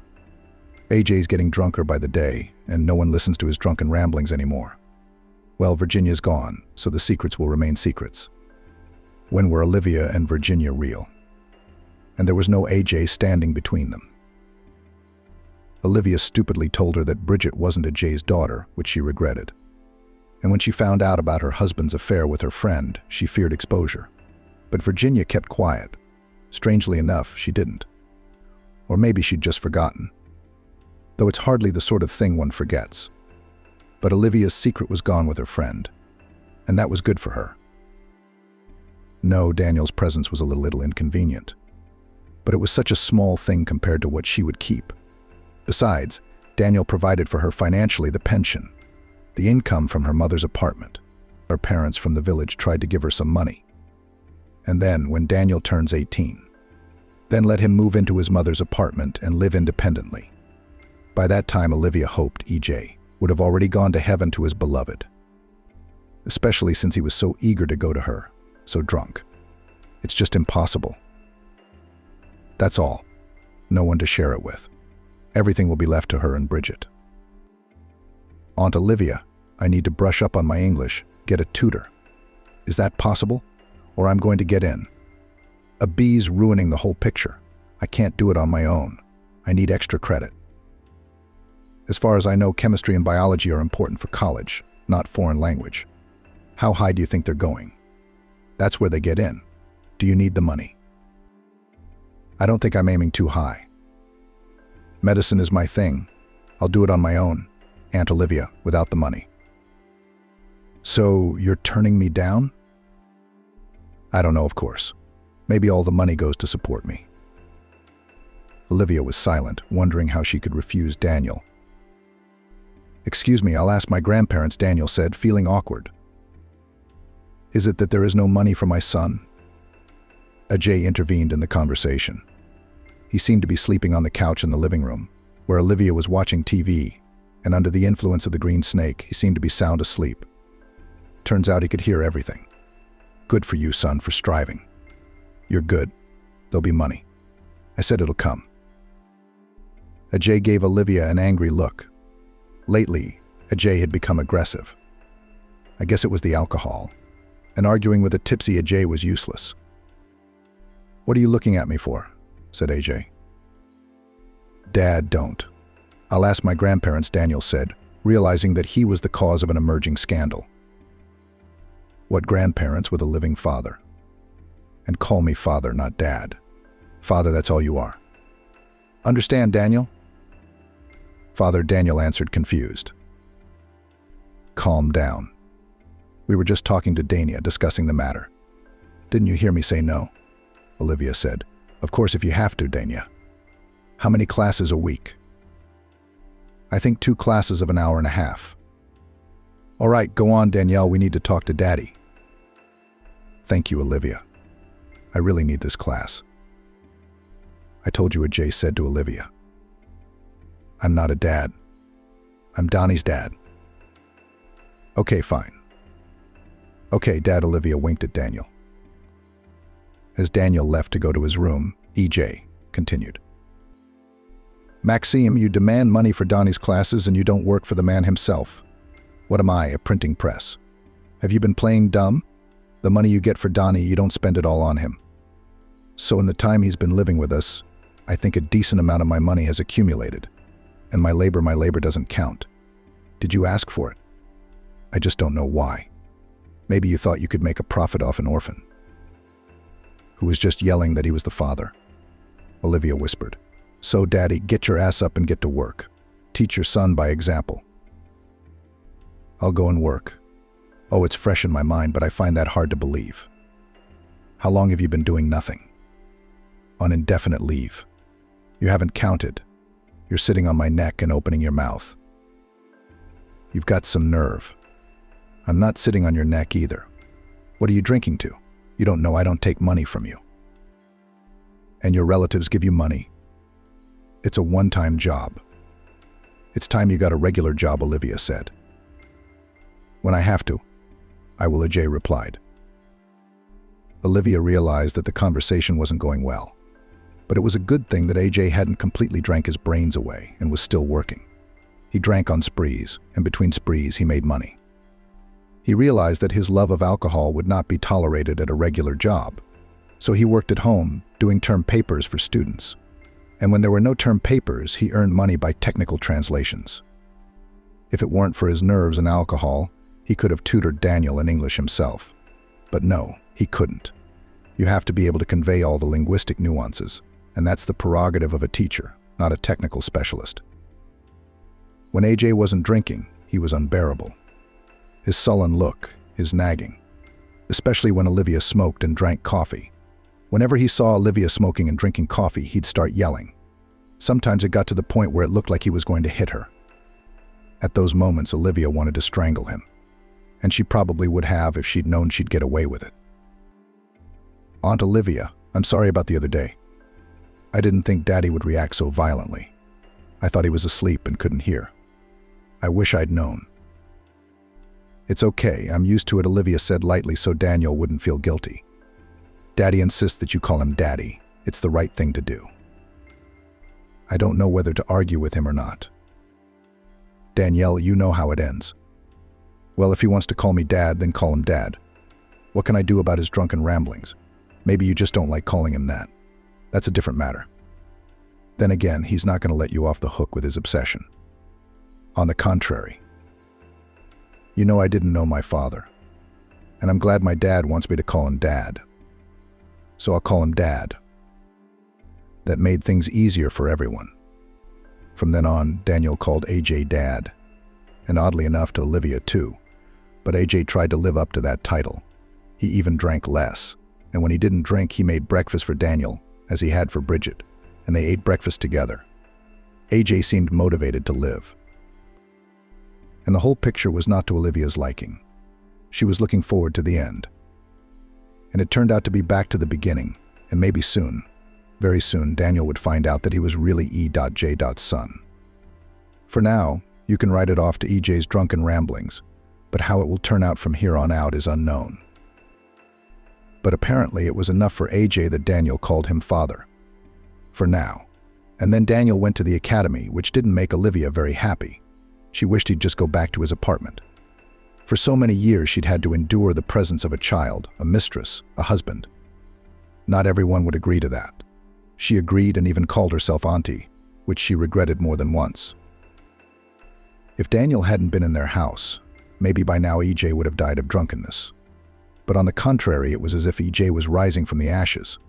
No, he hadn't stopped drinking, of course, but it was clear that he was struggling with his illness, albeit weakly.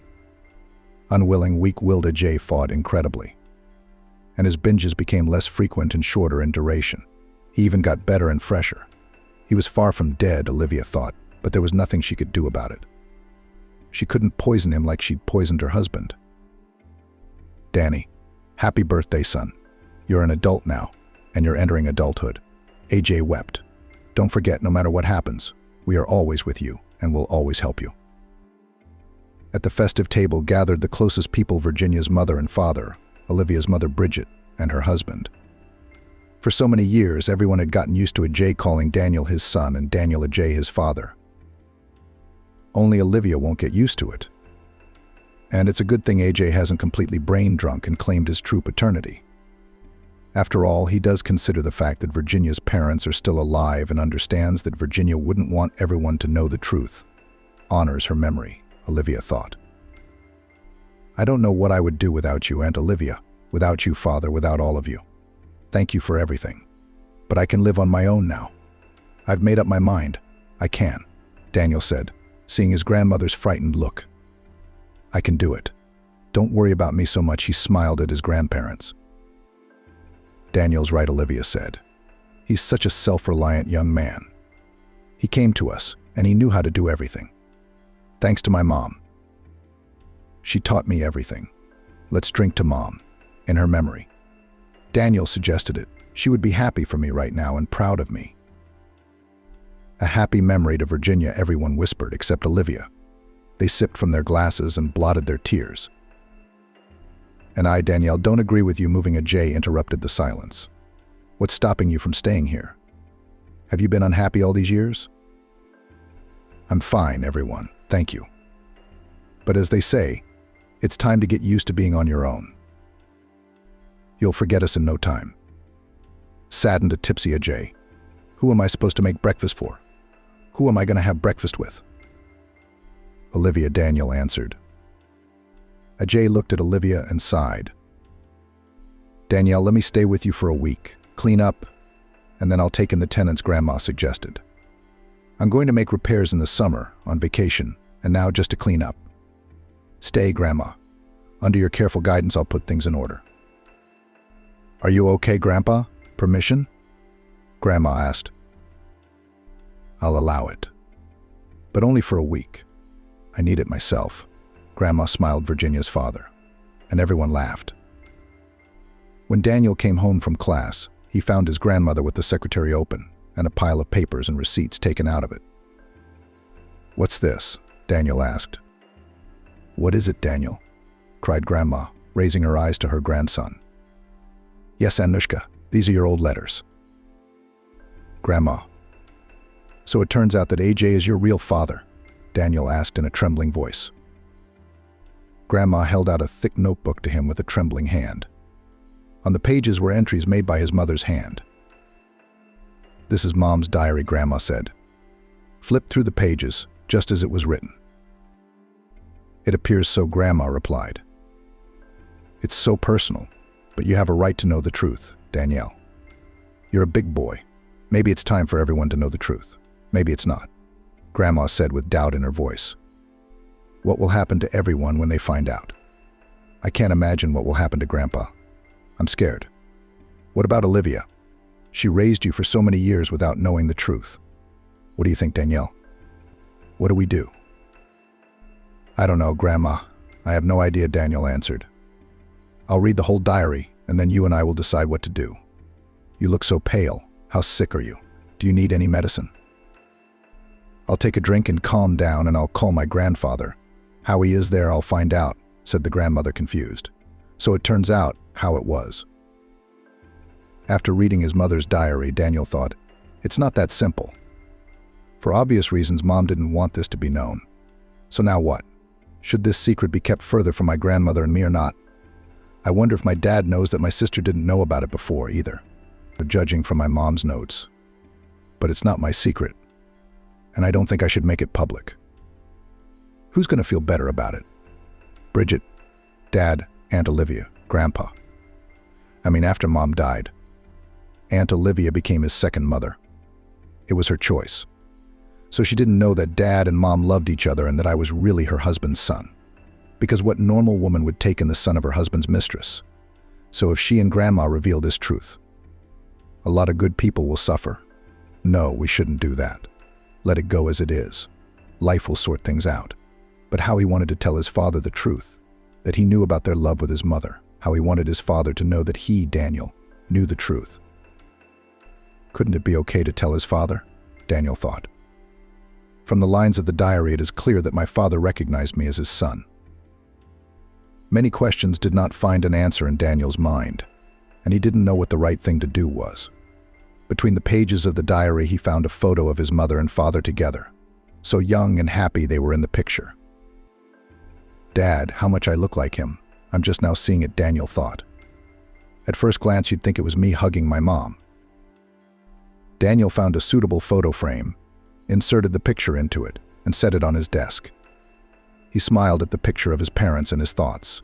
His mom is gone, but he has his dad, and no one can take that away from him.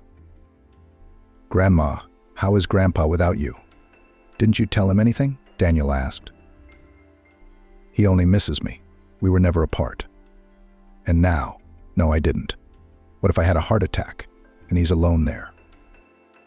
Grandma, go to him. There's no reason for you to stay here.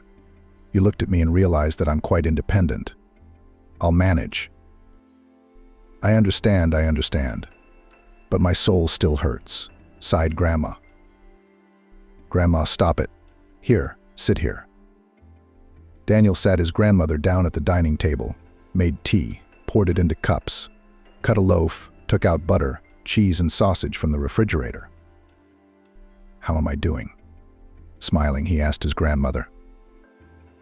Are you coping? I'm aching for something else. What's going to happen now, Daniel? I'm talking about what you and I found out. Nothing's going to happen. You know my father knows, and I know. And I don't think anyone else needs to know. Grandpa's a heart patient, Mother. Aunt Olivia's old, and I don't think she's in good health either. And Aunt Olivia herself, what if she finds out? I feel sorry for her. Who's going to be happy or healthy, Grandma? No one. Granny sighed. You're so young, Daniel. And how wise you are. Virginia would be happy to see you. So no talking? Silent. Then Daniel agreed. And Bridget, it turns out, is not Ajay's own daughter. Do you think he knows that? Danielle asked. Maybe he already knows that, Grandma. You and I better stay out of it. It's not our secret anymore. I don't think so. And I somehow doubt that I, the old me, I may not understand something, replied Grandma. You said that no one needs such truth. Explain to me, and I agree with you. If I didn't, I might tell someone I shouldn't. Daniel often went to visit his father and Olivia activities. Life and Aunt Olivia didn't like him very much. His father was always happy, even when he was working. He'd put his work aside, set the table, treat him.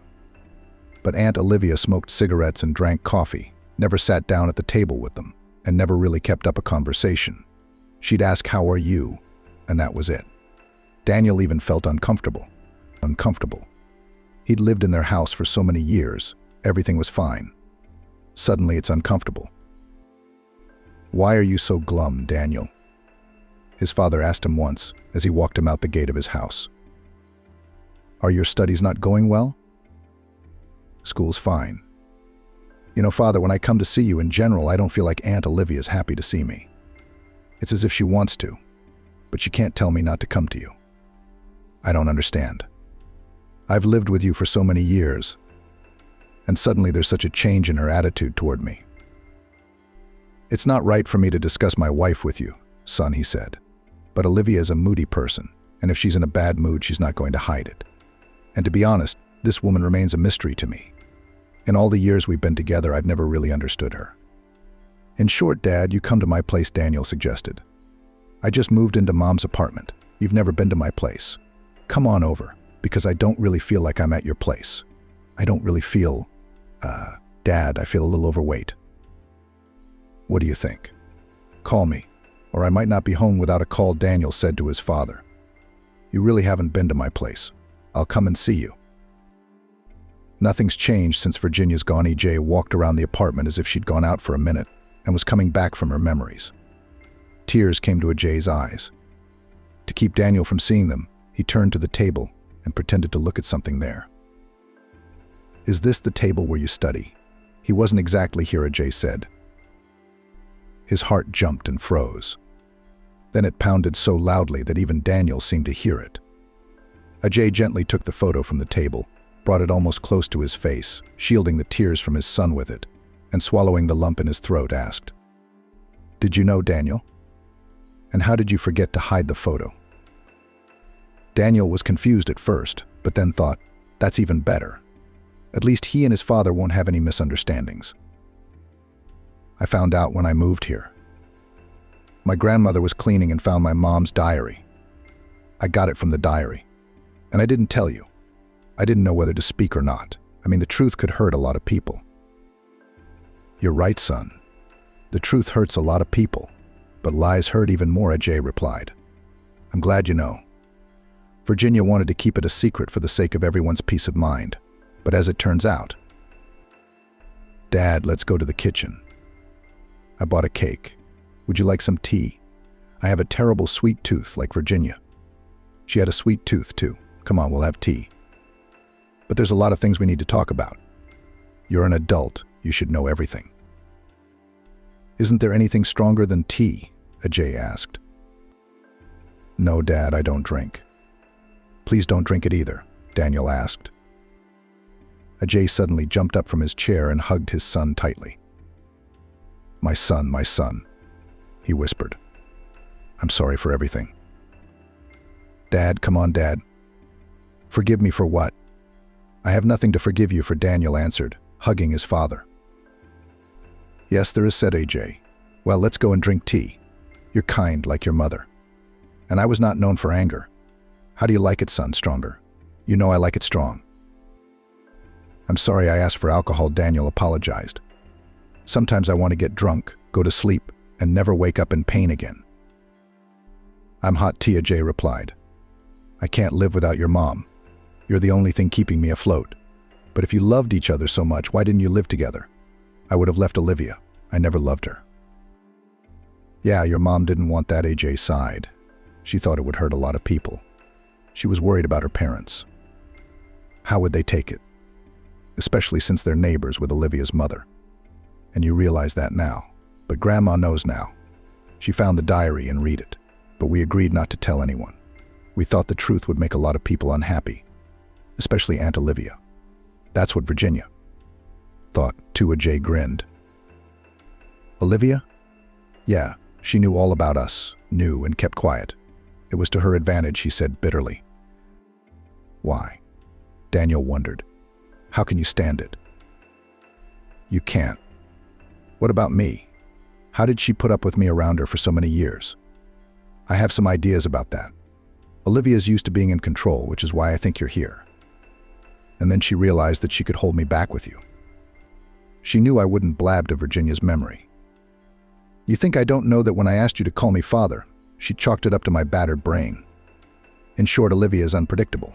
Well, now your mom's journal has interfered with Olivia's plans besides me. And now you and your grandmother know about it. Who besides Olivia, at this point, is going to be made unhappy by this knowledge? Danielle asked. And Olivia's own mother? She has nothing to do with it. I feel sorry for her, Ajay replied. And Bridget? I guess you know the saying, better the bitter truth than the sweet lie. Don't follow in my footsteps, son, or I'll be in favor of. Lying is not what life is all about. And life doesn't stand still, and mine is about to end. And it turns out that I haven't really lived yet. I've lied, I've dodged and dodged. I'm living with someone I don't love. And it's for the benefit of someone, but not for myself, said EJ with a sigh. Do you think everyone should know the truth? Daniel asked. I do. Yes, everyone, AJ nodded. Can you give me Virginia's diary? At least I want to talk to her so badly. I can, of course, but you'll have to give it back. I'm afraid Aunt Olivia will see it and destroy it, Daniel replied, handing it to his father. I did, son, but promise me that when I divorce Olivia, you'll give it back to me for good, AJ asked. What are you doing? Yeah, I was going to divorce her, but she thinks it's my drunken ramblings. This time I'm going to file for divorce and property division. It's about time you took my last name and legalized my paternity. Let's formalize paternity first, change your last name, and then I'll file for divorce, he suggested. I'd be happy to have your last name, father. But there's more secrets. It's the right thing to do, Danielle. Because Olivia is an unpredictable person. She can do all sorts of things, Ajay chuckled. She's a Medea. Oh, really, Dad? Really, Olivia? No, why would you do that? Daniel got worried. Oh, son, you don't know women. They're the cause of all our troubles. And they make us weak. That's right. I'm kidding, Ajay laughed. But it's time for me to go. The cake is delicious, by the way. I'll bring cake next time I come over. Give me Mom's diary. Just wrap it up in a bag, put it in a bag, because I don't have a bag. Well, his father left, and Daniel felt light and happy. Soon he would have his father's last name. He looked at the picture of his parents and saw several bills of money next to it. His father planted it, Daniel said aloud and smiled. Not believing his eyes, he read the note several times. Vika said Bridget is not Ajay's daughter. I thought she was joking. Even told her it wasn't April 1st and her kind of joke wouldn't fly. It's not a joke, she said. Really, that Virginia still wonders how he didn't get it. Bridget is a copy of her father, Mishka. She is a copy of her father's character. It's a little tough for a girl, but you need that nowadays. It's a time of tough people and grip and tact. My dear friend, do you think all men know who they're raising their own or other men's children? This woman knows who the child is from, and a man can either believe it or not. No, Olivia's not kidding. I don't know why she told me that. Maybe she couldn't bear to keep it to herself. No, of course not. I'm not going to tell Ajay. I don't want to hurt him. Besides, he loves Bridget. Not the kind of father who doesn't even know about his daughter. The kind of father who raised her. Ajay tensed up, his head thudding and pain echoing in his chest area. Bridget, not his daughter. No, he'd never compared her to anyone she looked or didn't look like. He was just sure she was his daughter. Anger swept over Ajay. Olivia had bound him to her. He'd put up with her all his life for Bridget's sake, loved someone else, and tolerated Olivia, even when she annoyed him to the point where he wanted to strangle her. He had. Bridget was always a light in the window for him. He was distracted by his daughter and forgave Olivia her dislike for him. And she, knowing he loved Virginia, forgave his dislike for her. That was how they lived in dislike. Before he went down to the kitchen where Olivia was, he breathed deeply, letting out the anger and all the demons that were pushing him to deal with Olivia. And when he had more or less calmed down, he left the room. You ready to go? AJ asked sharply. 5 more minutes, and everything will be ready, Olivia answered. Are you hungry? Olivia looked at him, smiled, and turned away to slice bread. Ajay seemed strange to her, confused and tense at the same time. Probably work problems again, she thought and sighed. Bridget's not my daughter, Ajay said, sitting down at the table and keeping his eyes on Olivia. Olivia shuddered and tensed. Someone else might not have noticed it, but he'd learned every gesture she'd made over the years. He'd caught her off guard with his question. She didn't know whether to lie or tell the truth. Why aren't you saying anything, Olivia? I asked you a question, AJ asked calmly. He calmed the storm that was brewing inside him as he read over and over the paragraph in the diary that said he wasn't the father of his daughter. Olivia tossed the knife she'd been cutting bread with and turned sharply toward Ajay. No, he couldn't read the fear in her face. It was more like triumph. She raised her head proudly and looked up at him, smiling. Well, yes, Bridget is not yours. So now what? I'm wondering how you know that. Virginia knew and no one else knew. And you kept quiet all this time, and now you want to find out. Olivia wondered. What's the point of all this fighting now? No, I didn't. I just found out. You lied, and it ruined your life. Oh, come on, don't be so hard on yourself. Olivia snorted. Virginia had told it in her diary and revealed the secret. So now you're going to give up on Bridget? No, I'm not. I raised Bridget, so she's my daughter and my grandchildren. But when I think that I could have had a different life, a happy life with the woman I love, and because of your lies I missed her, I squeezed her out. But with the woman I love, I would have lived. Don't forget that you met your beloved thanks to me. Olivia smiled. You'd never see your beloved again. Where would you have met her? In a village you didn't even know the name of. I'm a fool. What is this? The snake was pulled out of the wilderness by a friend, the mother of her friends, Virginia. I felt sorry for her, and she returned the favor by being ungrateful. I don't want Bridget to know that I'm not her family, Olivia realized. That's all I want from you for now, and I won't. I know she loves you. Sometimes I think she loves you more than she loves me. And her kids adore you. What kind of evil am I, ruining all this? So Thomas didn't want to marry you. Are you trying to trick me? He didn't even know Bridget was his daughter. I knew even then that Thomas wouldn't make a husband or a father. He's a fickle man, not a husband. That's why I didn't tell him anything and decided to make you both husband and father. Oh, Olivia, you're so full of it. What's the point of rehashing old times, Ajay? We've lived our lives. And you were no angel, upsetting me with your friends and your antics. I raised your kid, you raised mine, and I've seen enough of your drinking. The debts are mine. What's the point of all this litigation now? As they say, you don't change horses at the crossroads. And you and I are already at an advanced age. Or is there something on your mind? Olivia turned on the coffee machine and lit a cigarette. Were we going already? Why is that smoke stinking up the place? Ajay asked unhappily. Olivia put out her cigarette, turned off the machine, and began to set the table. Olivia, I don't get it. For 8 years, Daniel had lived with us, and you treated him like a son? I respected you for it. What's different now? It's like you don't want him to come to us. When he lived here, I was more relaxed. Now it seems like he's coming for you, to take you away. Ajay laughed. Where? Nowhere. Where? Take you away from me, from our house. We didn't love each other and we don't love each other, but still.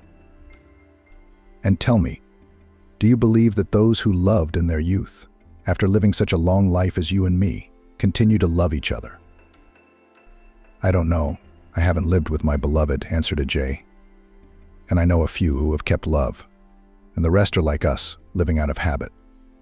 Again, children and grandchildren bind them. And you know what to expect from the one you live with? You're probably right. I think I'm probably right. What do you got there?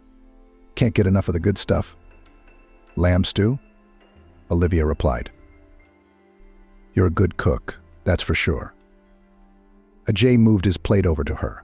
They say that the way to a man's heart is through his stomach. That's not true. I didn't reach your heart with my sincerity. Well, maybe it's not too late. Maybe I will.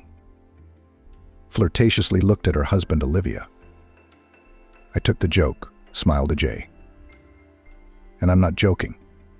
I do not want to spend my old age alone, even though we live without love, but habit is a serious matter. I know that you are up there, upstairs, strictly teaching your translations, that I should prepare food. Our grandchildren come and enjoy us, and we enjoy them. If all this is ruined, how can we live again? It's too late, Ajay, it's too late. And you're going to be alone. The kids have their own lives. It'll just be the two of us. Or do you think you'll meet another one like Virginia? You won't. There'll always be new people to compare her to. And she'll make the others pale in comparison. It's a long shot, Ajay. It's not the right age. Think about what I told you. Think hard. Have you noticed that we haven't really talked to each other in the last few years? Ajay asked. And today, did what I found out today set us off on a revelation. We talked, and it wasn't as bad as it seemed. Ajay smiled. Bridget's pushing us toward each other again. Or is it just some kind of obsession? You women know how to work your magic, don't you? An hour ago, I was ready to kill you. And yesterday I wanted to divorce you. Ajay smiled. I guess the stew does have that effect on me. And now what? What now? Olivia looked at him anxiously, her hand reaching for her cigarette. Now, I don't know. I don't know anything, Ajay replied. I know. Olivia turned on the coffee machine. You don't have to break what you already have. If you promise that you won't divorce me, won't walk away from me at the sight of bread, tea, and coffee, then I'll accept you like family. And please, Ajay, stop drinking. Stop drinking. You can stop drinking. I know you're strong. Is he strong? She really thinks so? Ajay was surprised at his wife's words. She always thought he was weak. Now all of a sudden. Or is this another one of Olivia's tricks? And you stop drinking liters of coffee and smoking, said Ajay. Can I not smoke? Yes, you can. When I'm nervous, that's when I reach for a cigarette. You can drink coffee, but if you drink a little, you can't drink too much in your heart, said Ajay, smiling. Daniel knows I'm his father. He got it from Virginia's diary, Ajay said. Olivia shuddered. I'm going to give him my last name. I wanted to keep it a secret from you. But you blabbed, Ajay continued. Then everyone will know. Almost everyone knows. Then he'll claim our house. That's right. Bridget is the heiress, and Bridget is our daughter, and Daniel is our son. I don't want to lose the house. Olivia's lips quivered and she cried. I've put so much effort into it. I want to live in it until the end, until my end. I feel it as mine. And the house feels it. I've grown into it. So who's chasing you out of it? You want to divorce me? Which means if anything happens to you, Danielle's going to want a piece of it. My house would be torn apart. Olivia wouldn't stop crying, which means I'd be torn apart. She finished one cigarette, but she should have smoked another. Her hands were shaking, her voice was breaking, and he looked at her, her shoulders were shaking. But on her tired and already not young face, and he felt incredibly sorry for her. He caught himself that in all his life he had never once pitied her. And she had never cried. Never. And now Olivia and he, Ajay, were getting weaker. Ajay realized she needed him. And he needs her. Need her, strangely enough. And not just because he suddenly felt love. Pity is stronger than love. He just realized that now. He went to her, took the cigarette from her hands, put it out and hugged her. The one he had been ready to kill an hour earlier. Don't cry, Kiran, don't cry. Everything will be all right. No one will ever kick you out of this house. We'll just make a will for each other, and if either of us dies. Anyway, is that any way you believe me? Not stopping crying, Olivia nodded affirmatively and hugged EJ. Will you forgive me? She asked EJ. There's nothing to forgive, Bridget. My daughter EJ replied. Olivia just said he was strong. She was wrong. He's weak in front of women, in front of their tears, weak. Women have a way of making men weak. How do they do it? Ajay thought, holding Olivia in his arms. That's it, I've had enough of this. I'm filing for divorce, said the wife to her husband. At these words, the husband became numb. That's it. I can't live with Nick anymore. I'm filing for divorce. Anastasia sat in her sister Nayli's kitchen and complained about her husband. I can't take it anymore. I've lived with him for 28 years, and now everything about Nick annoys me. The way he eats, the way he sleeps, the way he walks around the apartment in his slippers. I can't stand him anymore. I want to live for myself for the rest of my years. Anastasia, what will you do with the apartment? Nayli asked anxiously. I don't think it's possible to exchange it without paying extra. You can't throw Nick out on the street. He has a share in the apartment too. You'll live like neighbors in a communal apartment? How are we living now? Anastasia was indignant. After my daughter got married and moved in with her husband, Nick lives in one room and I live in the other. Only I still wash his clothes, cook his meals, clean on weekends, and he comes home from work and falls on the couch. Never once cleared a plate off the table. Do you know how much money he makes? Anastasia grinned. I'm ashamed to say. How many times have I told him, change jobs, but the only thing I've heard is, I'm fine with it, and I'm sick of carrying everything on my shoulders. Oh, I don't know what to tell you. Nayli shook her head. It's hard to live alone, too. I know how it is. When my Matthew was alive, I didn't like a lot of things about him either. And when he was gone, it was as if the light had faded. I won't be alone, Anastasia said nonchalantly. And if I don't meet another man, it's okay. Without a man, too, you can do just fine. Remember how in the movie Girls the main character said, I decided not to marry at all. One is calmer, I want lackeys. I want gingerbread. But you loved Nick once, didn't you? Nayli shook her head. Even scandalized her mother and threatened to leave home if she did not allow you to marry a colleague Titov. You didn't listen to anyone and did it your own way. You could have talked her out of it. Anastasia looked angrily at her sister. Maybe my life would have turned out differently. You're telling me. Nayli shook her head again. If you've got it in your head, no one can change your mind. It's bath time. Nayli got up from her chair. Let's have a steam. It'll get the crap out of our heads. Anastasia stood up and stretched. I need to warm up my bones, because my back has been aching lately before the bath. Anastasia went out into the yard and sat down on a bench that stood near the pamyatnik.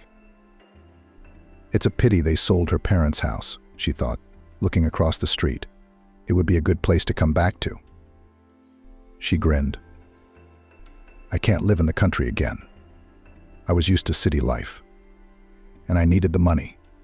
I'd just gotten a 2-room apartment. I had to furnish it.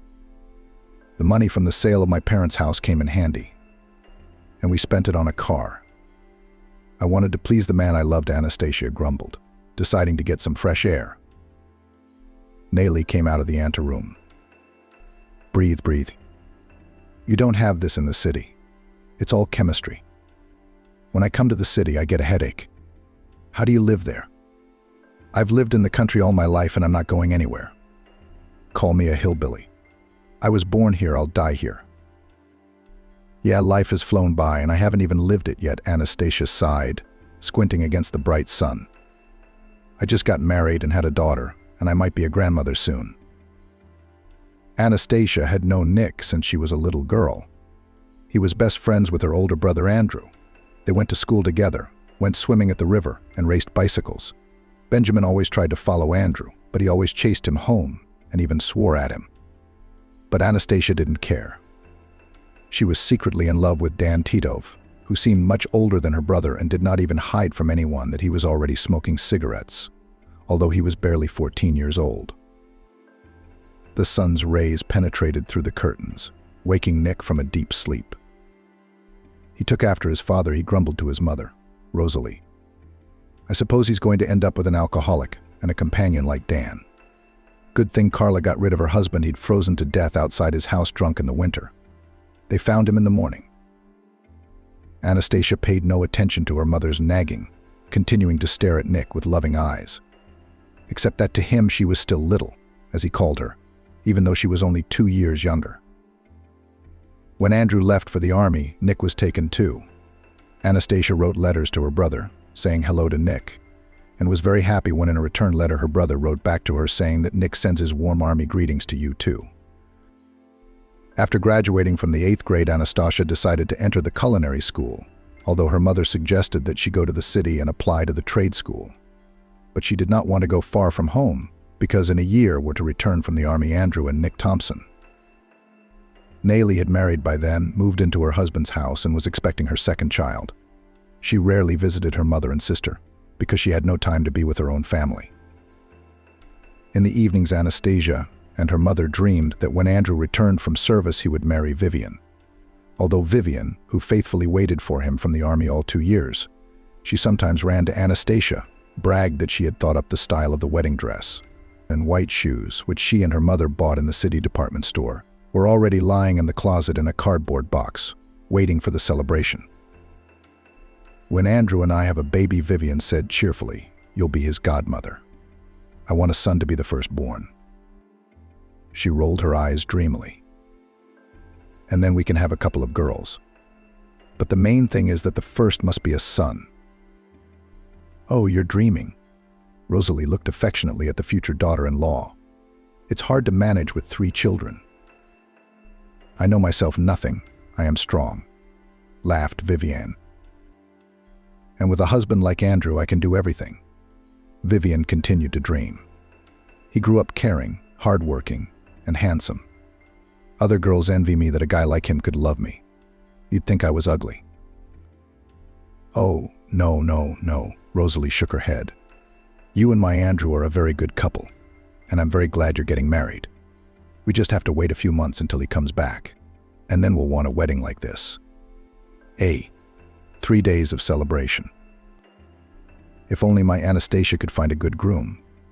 Then I'd have peace of mind for all my children," Rosalie sighed. But her mother, embarrassed, Anastasia ran off to the other room. Rosalie and Vivian laughed loudly. But the dreams were not destined to come true. A month before the end of the service, Andrew died. No one knows how it happened. Or rather, the command, of course, knew the circumstances of his death, but said only one thing: an accident. From grief, Rosalie in a flash grayed and could not believe that in a closed coffin is her son Andrew. "It's not him, not him." She wailed at the cemetery, watching the grave mound grow. "I just recently received a letter from Andrew, in which he wrote that he would soon return home."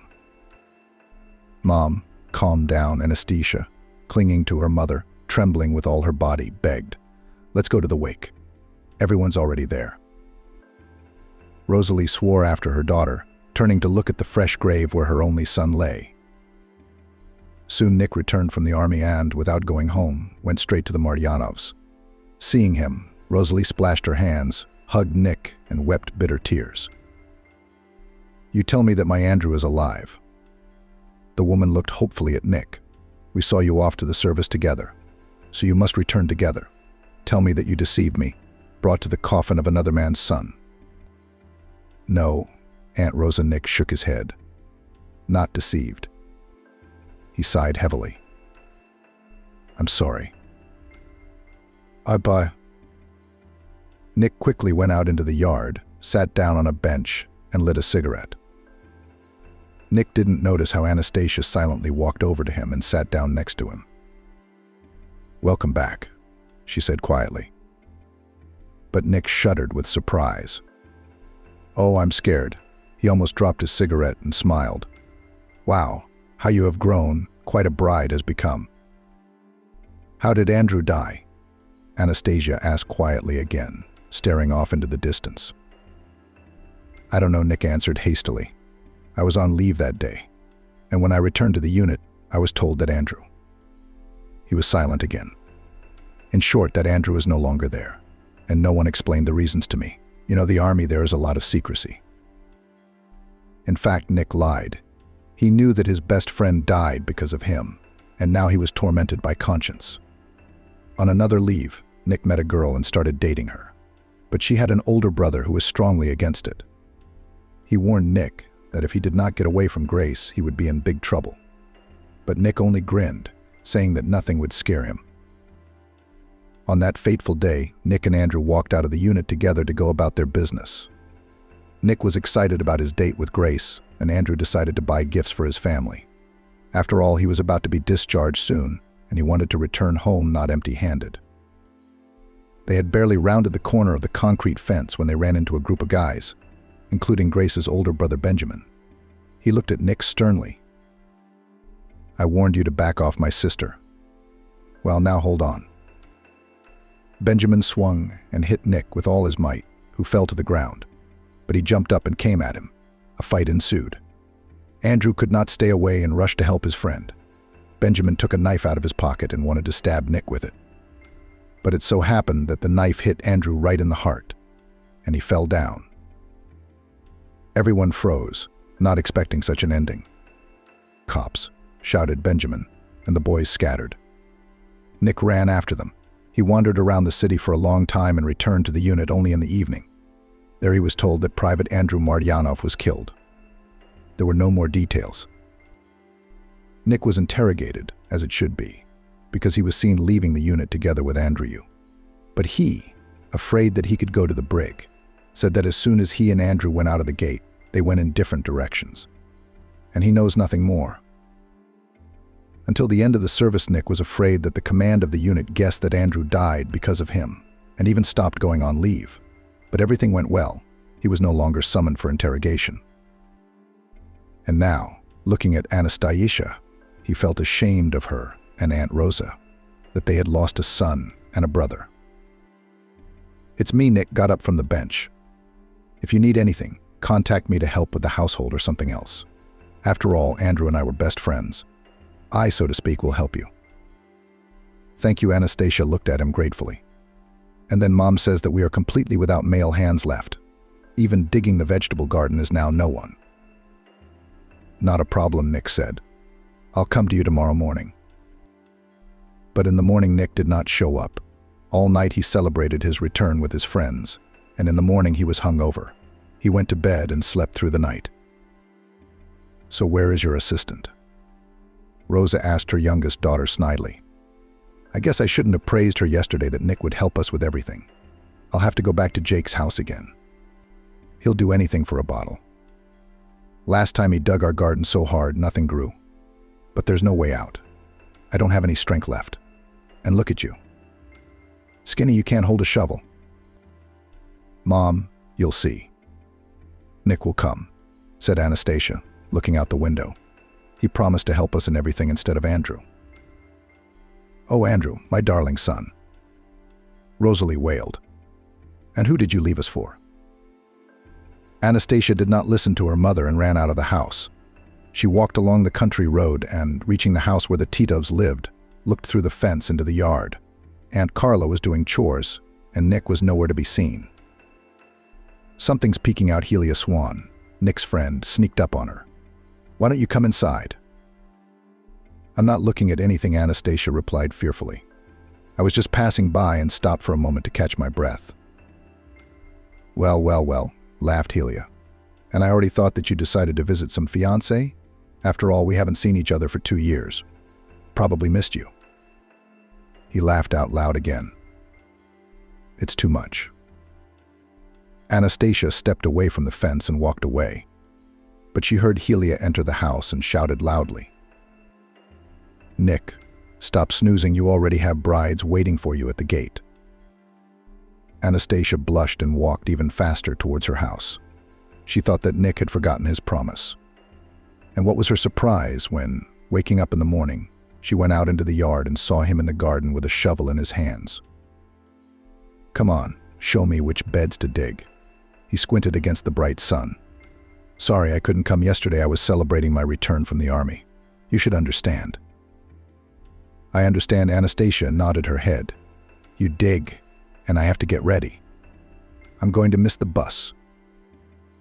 "Where are you going this early in the morning?" Nick wondered.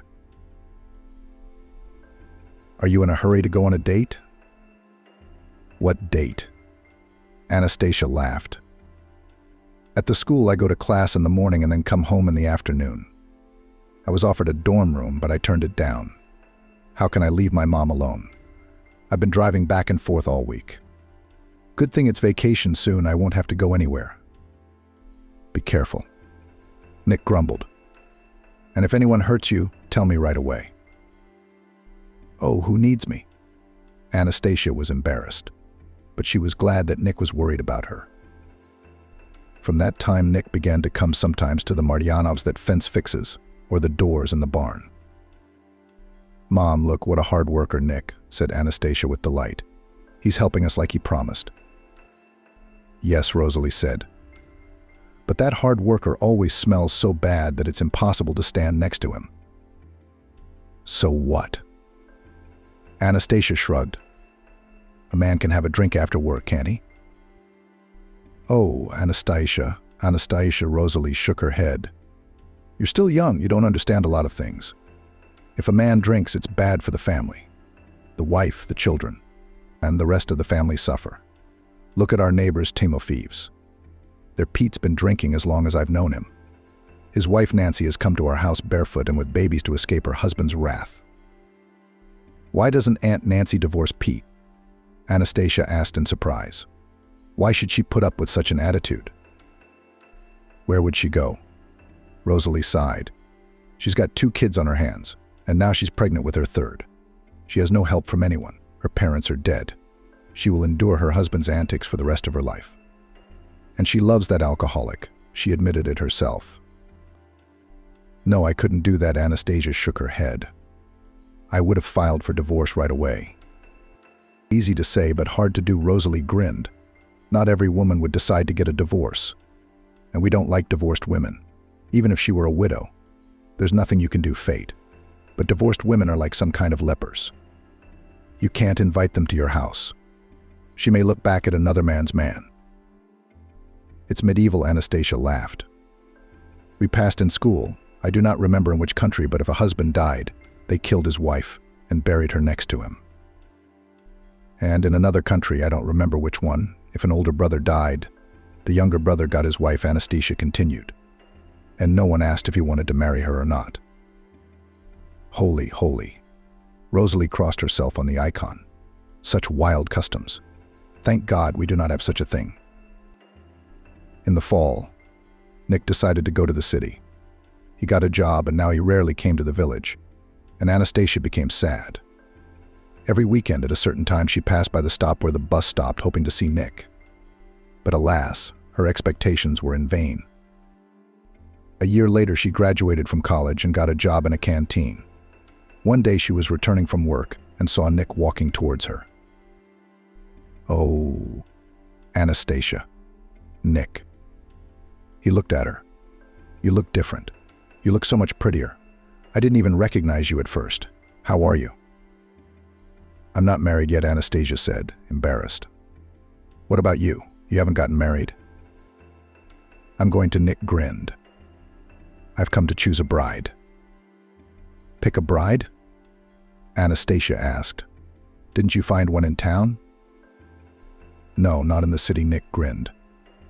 There are too many demands. They give flowers, candy, gifts, and in general they're kind of spoiled. You have to take care of them, bring coffee in bed. Ugh. He spat on the ground. A wife should take care of a man, feed him, do his laundry, understand? Not the other way around. That's how it is in our village. The man is the master of the house, and the wife must obey him in everything. That's why I decided to choose a bride from the locals. Why do you want to get married? Anastasia was surprised, and even so urgently. Nick lit a cigarette. I now work at the factory. I live in a dormitory. And they say that families can get an apartment. So I decided to get married, to get a separate place. And then I can get a divorce. No one will take my apartment away from me. He looked Anastasia over from head to toe. By the way, would you marry me? Nick asked. You're not a spoiled girl, you're not spoiled. You won't claim my apartment. So will you marry me? Or should I give you time to think about it? No, Anastasia shook her head quickly, not believing her happiness. I'll do it. Well, that's the deal. Nick looked at his watch. We'll have a proper wedding. Or, they will start to talk in the village. Come on, get ready. And I'll tell my mother to call the guests. I'll leave the money for her for a treat. And I'll come again in a month. You and I are getting married. Well, I gotta go. I gotta go see my friends again. Tell them I've decided to say goodbye to the single life. He was walking down a dusty road. Anastasia wasn't just walking home, she was flying on wings. Mom. She ran into the house and ran to her mother. I'm getting married. Nick Titov proposed to me. And fathers. Rosalie splashed her hands. Are you crazy? No, I won't let you. I won't let you marry him to spoil your fate. He's no good for you. Don't you get it? Tears came to Anastasia's eyes. I've loved Nick for a long time, since I was a little girl, she said. I never dreamed I'd be his wife, and if you forbid me to marry him, I'll leave home and you'll never see me again. I'll go to town with Nick and we'll get married there anyway. You'll be stuck with him all your life, Rosalie sighed. He's a fool. Can't you see that?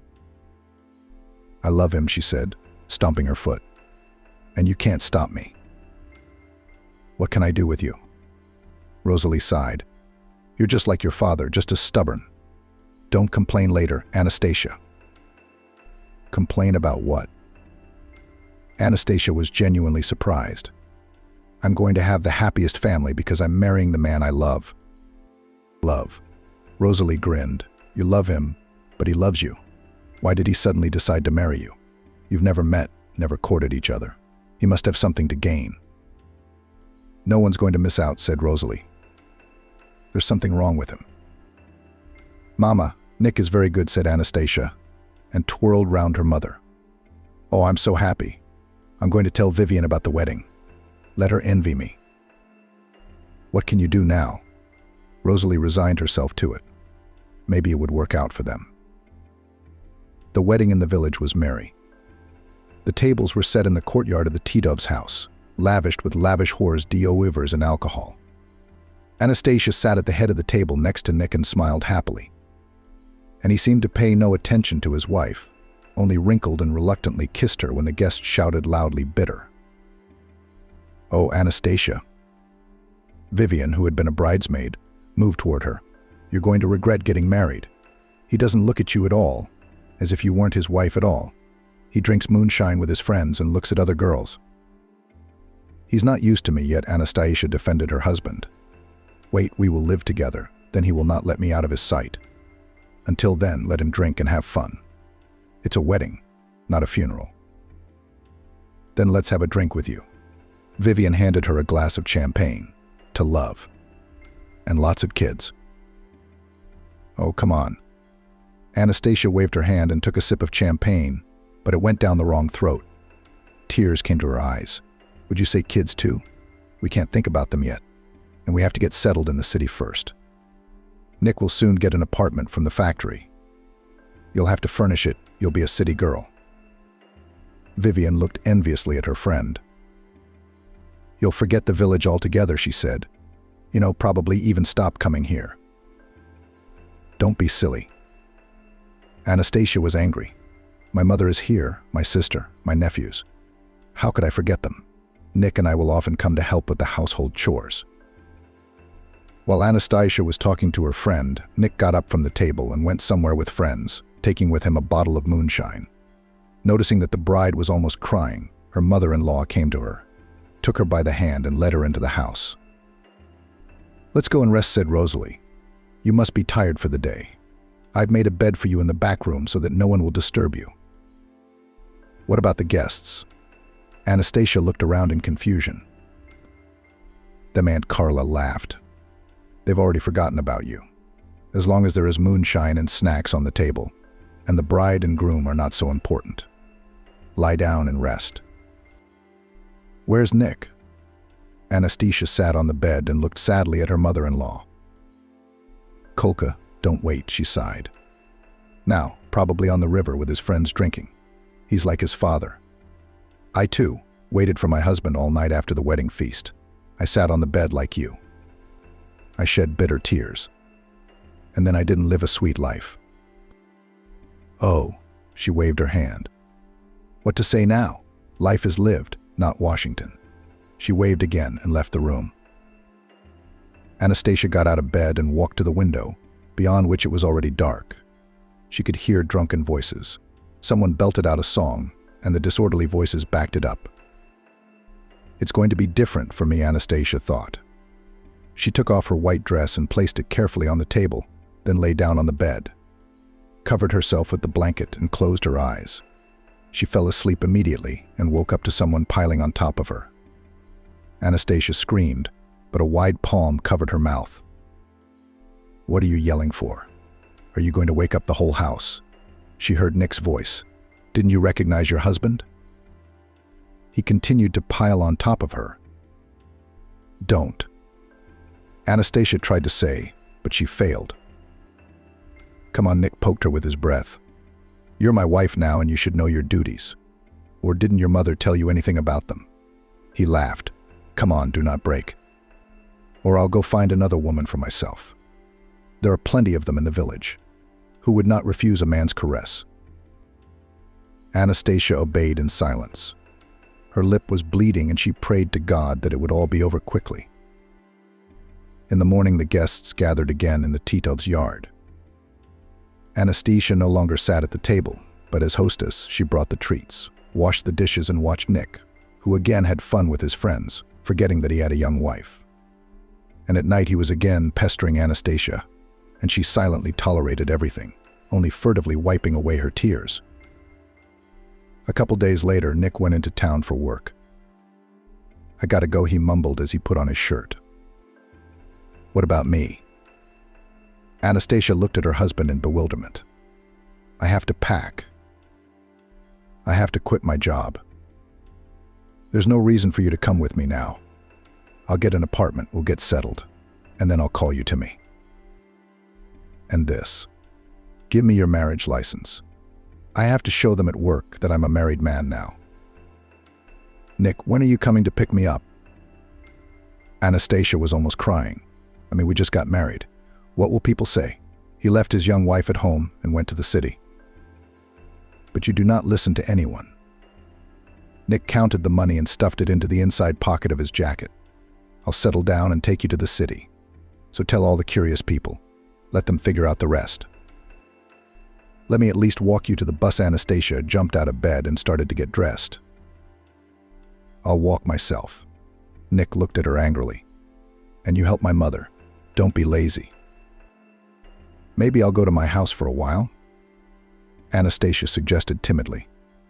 I don't feel comfortable living here without you. As you wish, Nick shrugged. Okay, I gotta go. The bus won't wait. He didn't kiss his wife goodbye. Nick walked out the door and walked briskly to the gate. Anastasia hoped he would turn around and wave at her. But Nick didn't even look back. She cried a little, and then gathered up all her things and went back to her mother's house. "What have you done?" Rosalie shook her hands when she saw her daughter. "Mom, stop it," Anastasia cut her off. "Nick went to the city alone to get an apartment," Anastasia said. "As soon as he's settled, he'll come and get me, and we'll leave." Yeah, Rosalie said, her thin lips tightening. "Words and words go here and there, but deeds go nowhere. Well, I've been married, so maybe I'm happy now. We'll live like we used to. If Nick wanted you, he'd have taken you with him instead of embarrassing you in front of people." "Nick will come for me," Anastasia said, resenting her mother. "And if I'm bothering you, I can go back to my mother-in-law's. It's my house there now, too." "Lev already," Rosalie sighed. "If you're back, we'll see." A week passed, another week, another month, and there was no word from Nick. Anastasia ran to the mailbox every day, hoping to see a letter from him. But she found nothing in the mailbox except the newspaper her mother had written. From acquaintances, she learned that Nick has already received an apartment, in which he now lives alone, and he doesn't even think of coming to the village. "If that's the case, I'll go to him myself," she told her mother at breakfast. "I'll get the address and then I'll go." "Go?" Rosalie shrugged. "It doesn't seem very human. You're here and your husband's in town. I don't know what he's doing there." She put the food on her daughter's plate. Anastasia picked up a fork and picked up a piece of scrambled egg, but suddenly she turned pale and ran out into the yard, clamping her mouth shut. I see Rosalie sighed as Anastasia returned to the table. "Now I guess I'll have to go into town to deal with your man." "Mom, what are you talking about?" Anastasia looked at her in surprise. "You're pregnant, that's what." Rosalie shook her head. "It's no big deal. There was no sorrow. Well, it can't be helped now. I won't let you disgrace yourself." She tied a kerchief on her head, went outside, and headed for the Titov's house. "Anastasia, did you fall asleep while playing Six in the Sun?" Anastasia opened her eyes and saw Nelly holding a birch broom. "No," Anastasia stretched. "I remembered my life, how I had married a penny, how I had moved to the city to live with him. If it hadn't been for my mother, I would have been alone with my daughter in my arms." "Our mother was a brave woman," Nelly smiled. "She's remembered fondly. She never told me what she said to your Nick when she found him in town, but he came to the village like a sweetheart and took you with him. But she was very worried about you. She felt in her motherly heart that you weren't living well with your husband. How many times I told her not to tear her heart out. Did she listen to anyone? At least you didn't say anything when you came to visit, but kept quiet. What kind of husband and father would Nick make?" "What else could I say?" Anastasia lowered her eyes. "It was my own fault for not listening to my mother and marrying him. I've been tormented all my life." Now she cried out. "All right, enough of this damp." Nelly rubbed her lower back.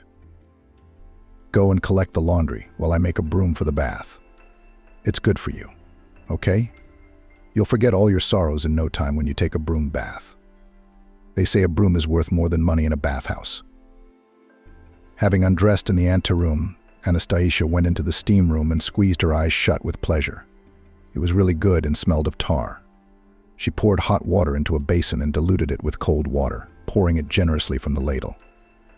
Then she put the boiling water on the stone and, steaming with the broom, began to whip herself on her back and sides, saying, as her mother Rosalie had once said, "Gula on the back, that they may run away. Gula on the legs, so that they run along the paths. Gula on the shoulders, so you can sleep at night." Anastasia doused herself with cool water and went into the anteroom to catch her breath. Then she went back into the steam room to wash herself properly. When she returned home after the bath, she laid down on the bed with her arms spread out. "Oh, it feels so good," she said with ease, as if she had been born again. "I left some compote in a cup for you on the table," said Nelly, taking the clean linen. "I'll go and wash off the dirt and fatigue.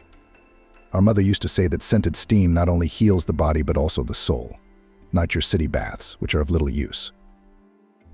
While Nelly washed in the bath, Anastasia even took a nap, woken by the slamming of the front door.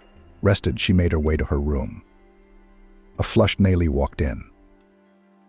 I'll be right back, and then we'll sit down to dinner. At dinner, the sisters drank a shot or two of moonshine, snacking on salted meat that lay appetizingly on the plate. Maybe he'll change his mind about getting a divorce. Nayli waved her hands again. What do you have to divide now? We've lived and lived. Soon you'll have grandchildren. Will there be a sense in life? It won't, Anastasia said. I'm tired, Nayli. I'm exhausted. I haven't bumped into the back of a chair. I've loved my Nick for so many years, and now suddenly I'm tired. What happened?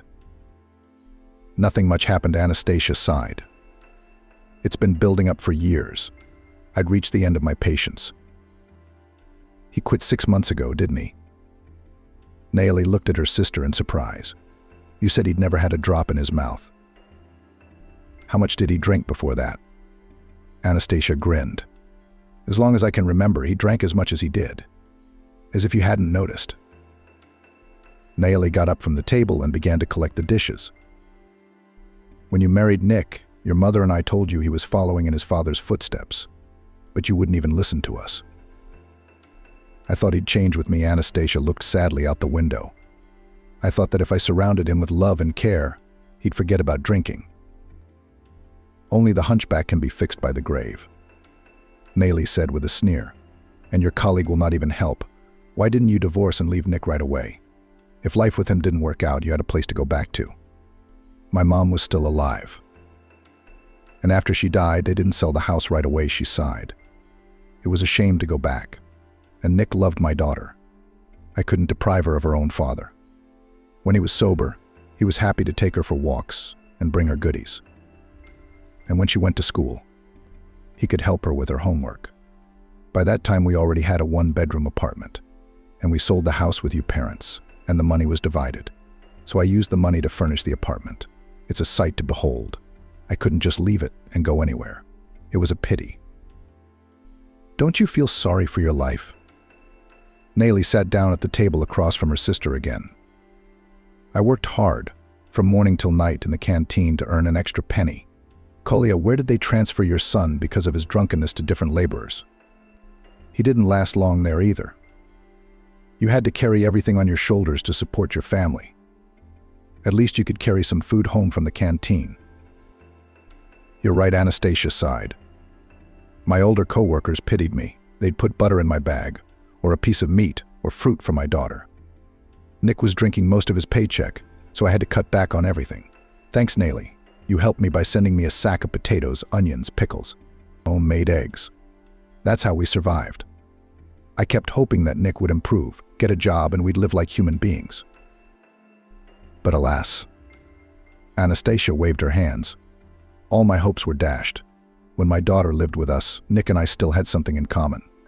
And when she went to college and moved to another city, that's when I realized we were strangers. Before that, it was like I didn't notice anything. It was like there was a veil over my eyes. I forgave him for scandals, drunkenness, insults, the eternal lack of money. He even tried to raise his hand against me, but I couldn't stand it. I remember I grabbed a knife from the table, which I used to cut cabbage. Anastasia continued. And how God kept me from sinning, I don't know. But Nick got scared, and from then on he only insulted me with words.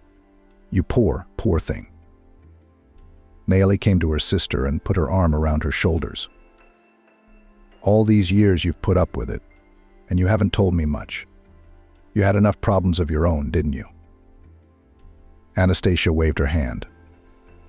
I buried a tyrant husband. My son started fooling around. Good thing he came to his senses in time, and I'm still here with my complaints. I put up with it. Somehow I kept hoping for the best. So what's changed? Nayli repeated her question.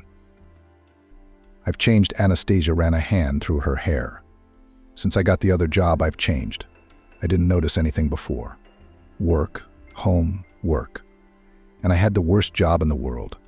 I was running around like a squirrel in a wheel. I would get up early, then spend the whole day at the hot stove with smoking pots. And in the evening I could barely get home from fatigue. She'd go back to the stove. I had to cook dinner. And as I got a job in a pastry shop, which opened not far from home, and more free time appeared. And I looked at my colleagues, girls young, well-groomed, with arrows and hairstyles, and I am among them, like an old woman of 100 years. I felt ashamed. I started to earn more money and save it. I used to spend everything on groceries to feed my family better, but he got so brazen that he turned his face away from my food. He said it wasn't good. You could overdo it for your own husband. I was upset by such words and tried even harder to cook something delicious. One day I cooked a chicken, which turned out so brown with a delicious flavor. Nick, as usual, put a chicken leg on his plate and ate a little. Then he put the second one on his plate, took a little bite from different sides and pushed the plate away, saying he was full, but there was a lot of chicken meat left on the bones. When I saw that, I even cried. I always liked to eat chicken leg, but I rarely got it. I used to save it for my husband or my daughter. And I used to eat white meat, which I've hated all my life, Anastasia continued. So I started saving money, and I bought dumplings or put pasta and cutlets on the table. Nick threw the plates on the floor at first. But eventually he realized that I wasn't going to indulge him anymore. He ate every last crumb, going days without dinner. And I slowly renewed my closet, got rid of old clothes, and 3 years ago for the first time went to the sea with a colleague who went there every year. Can you imagine? Nearly, for the first time in so many years I saw the sea so warm and gentle. On vacation I enjoyed everything like a child, and I did not care that we rented some shed where there were only 2 beds with iron nets and sold mattresses. And all the amenities were in the yard. I then the whole year lived the memories of this vacation, and the next year again went to the south, having saved money for tickets. Oh, how Nick called me names before the trip. But I did not care. It was at the resort I felt like a woman, which men can still pay attention to. It was like I spread my wings and even had a little resort romance with no strings attached. Are you planning to go to your resort this year? Nayli grinned. I see you enjoyed it, didn't you? I did. Anastasia nodded her head. I liked feeling like a human being instead of a maid and a housekeeper. Well, it's time for bed. Nayli looked at her watch. I wish you were leaving tomorrow. I'd have stayed a little longer. They wouldn't understand at work, Anastasia said with a smile. The next day, Nayli walked her sister to the bus. You should think again before you make a decision, she said, hugging Anastasia goodbye. It's easy to tear things down, but it's hard to put them back together again. Anastasia nodded silently and walked up the steps to the bus. As she entered the apartment, she nearly tripped over her scattered shoes. Was it really that hard to clean up after yourself? Anastasia grumbled, putting her husband's shoes on the shelf.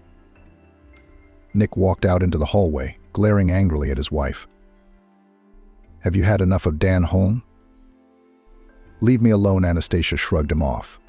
You'd better help me unpack my bags. Nayli's brought her presents, and she seems embarrassed. Is she trying to drag her own sister into her dirty business? Or did she lose her shame and show up with her boyfriend? Anastasia didn't listen to him anymore and went into the kitchen. It was the same as usual when she was away from home. The table was covered in grease stains. The sink was full of dirty dishes, bread crumbs on the floor. It was so hard to clean up after yourself. Anastasia grumbled as she put on her apron. I didn't get married to wash dishes and scrub floors.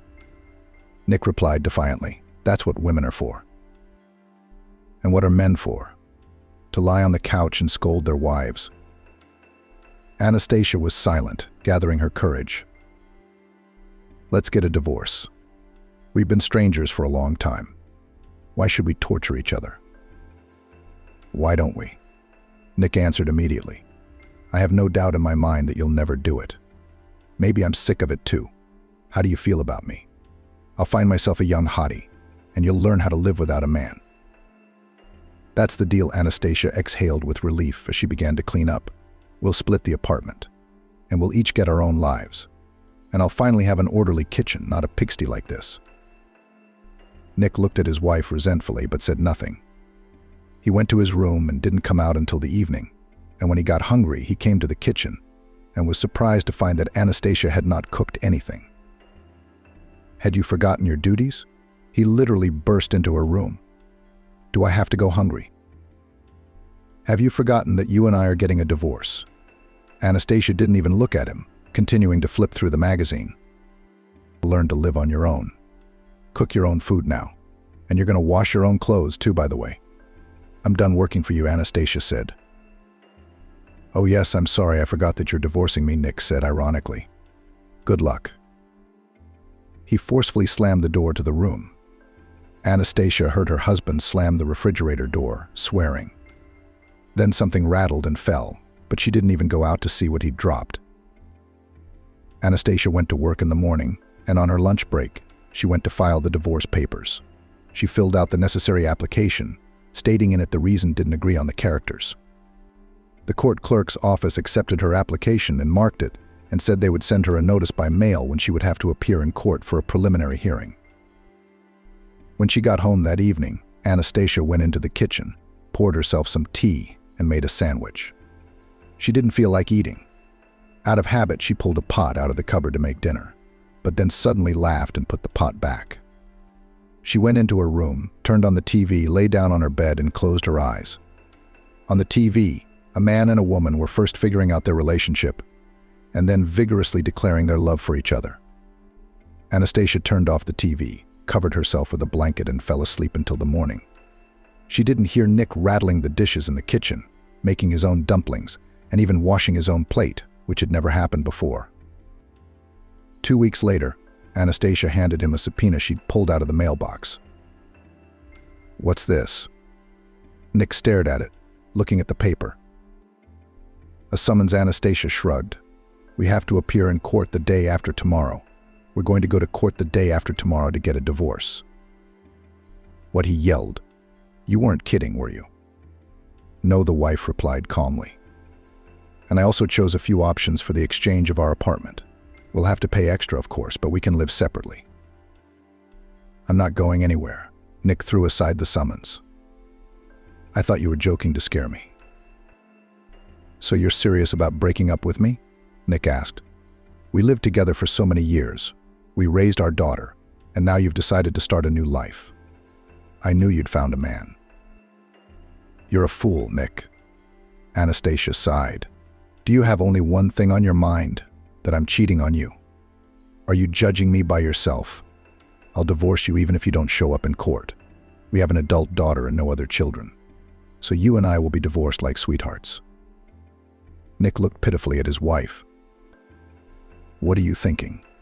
We had a good life. Yes, I hurt you a little, but you forgive me, and we'll live like before. We're not in our 20s. We don't know how many years we have left. What do we have to share in our old age? What good things have I seen with you? Anastasia turned to Nick. Other people are vacationing together at resorts, shopping together. Husbands help their wives with chores. Where have you and I traveled together besides the village? We've never been anywhere else. You've never taken me to a restaurant or a cafe. You've never given me a single flower in our whole life together. And I've never seen a present from you on my birthday or New Year's Eve. You've only given me scandals on those days. Probably on purpose, so I wouldn't think about presents and flowers. When my sister and I sold my parents' house, I wanted to buy a fur coat with the proceeds. I bought you a car because you've been wanting one for a long time. Even though it's old, it's your own. You call that a normal life? Amelia, I'll make it up to you, Nick babbled. I'll shower you with flowers. You've come to your senses, Anastasia grinned. And he called her Amelia. It's always Anastasia and Anastasia. No, Nick, it's too late. I don't love you anymore. I used to, but now I don't. Nick lowered his head, turned around, and went to his room. After returning from court, Nick went back into his room and sat on the couch with his arms around his head. He remembered the judge's words over and over again. I give you 2 months to reconcile. If at the second hearing you, the defendant, still do not agree to the divorce, you may be divorced without your consent. For the second time in his life, Nick was very scared. The first time was a long time ago, back in the army, when Andrew had been killed and the investigation into the case had begun. But now, when Anastasia decided to break up with him, there in court, Nick looked at his wife with different eyes. He suddenly saw the tired expression on her face, the cross lines on her forehead, the drooping corners of her lips, and he felt unbearably sorry for Anastasia. There was no one closer to him. He suddenly wanted to hug his wife, to hold her close, to confess his love to her for the first time. And he also realized that he would be lost without his ear, sink to the bottom, get drunk and die under some fence. All these years she had taken care of him, nursed him back to health after another binge. Yes, she'd swear, yell, get angry, but she'd never leave him in the lurch. And Rose's daughter? How will she react to her parents' divorce? Will she want to stay in touch with her father? Something had to be done. Nick got up from the couch and went to the window. But what? Would Anastasia believe his sincere remorse and take back the statement? The next day, when Anastasia got off work, she was surprised to see Nick standing by the car. "What are you doing here?" she asked, walking up to him. "Did something happen?" 3. "I was driving by and decided to pick you up to take you home." He was obviously embarrassed. "Maybe I need to stop at a store or something." "You tell me. You don't have to carry all the heavy stuff yourself." "You used to ignore the heavy grocery bags I used to bring home, and then my arms would get sore." Anastasia grinned. "Okay, let's go home. I've been on my feet all day." Yeah, and she opened the front door and saw a small bouquet of flowers on the seat. Who were these for? Anastasia wondered again. "What's the occasion?" "They're for you." Nick was a little offended. "You said I never gave flowers. I decided to buy some, and you're not happy again." "Oh, it's too late for that." Anastasia sighed, sitting down on the seat. "Still with you, even if you pick me up every day after work. I need to give flowers." Nick didn't say anything, turned the key in the ignition, and slowly pulled away. Anastasia sat next to him, holding a bouquet of flowers, and smiled. The next day in the evening, Rose's daughter walked in on them. "Dad, Mom, I have some news for you," she said, sitting down in her chair. "I don't know whether it will make you happy or sad." "We have news for you too," Anastasia said seriously, and Nick looked at her reproachfully. "Come on, tell us what's happened to you." "Well," laughed Rose, "you're going to be grandparents soon." "Really?" Anastasia came up to her daughter and hugged her. "I'm so happy. Nick, do you hear me?" She turned to her husband. "We're going to be grandparents. Will we have a grandson or granddaughter?" "I don't know," Rose shrugged. "We haven't had an ultrasound yet. It's scheduled for next week. Then we'll know the sex of the baby. What's your news?" Nick looked pleadingly at Anastasia, and she answered with a wave of her hand. "It's nothing much. I'd forgotten about it." When Rose left, Nick approached his wife. "So we have lived to grandchildren." He put his arm around her shoulders. "You know, I was thinking about the fishing trips we used to take when Rose was a teenager. Why don't we go to the lake this weekend? I'll fish, and you can relax in the fresh air, buy some meat, barbecue." "Why?" Anastasia jumped at the idea. "All right, let's go. I'll make sandwiches, and we'll get some tea in a thermos," Anastasia said. "I want to wander around the grove near the lake and listen to the birds singing." "So we'll go on Saturday," said Nick. "I'll get my fishing rods ready. I think I saw them in the pantry. It's been a long time since I've been fishing." Nick was worried that Anastasia would change her mind about going with him. But on Saturday, she woke up early and got ready for the trip. When Nick came out of his room, she had everything ready, sandwiches and tea in a thermos. She even fried cutlets, boiled eggs and sausages. Out in nature, you always work up an appetite. The fish have already waited for you, and you still sleep and sleep. She teased her husband. "We'll be left without a catch." "We won't." Nick grumbled good-naturedly and began to dress quickly. It took them about 40 minutes to get to the lake. All the way they were silent, there was nothing to talk about. While Nick was sorting out the rods and other gear, Anastasia spread a blanket on the grass, laid out the food, and called her husband to breakfast. They ate in silence, listening to the grasshoppers chirping and the bees buzzing nearby. "I'm going fishing," Nick said, rising from the blanket and heading for the lake, while Anastasia put the groceries back in her bag. After standing beside her husband for a while, she walked toward the grove. How good it felt. She spread her arms. What grace.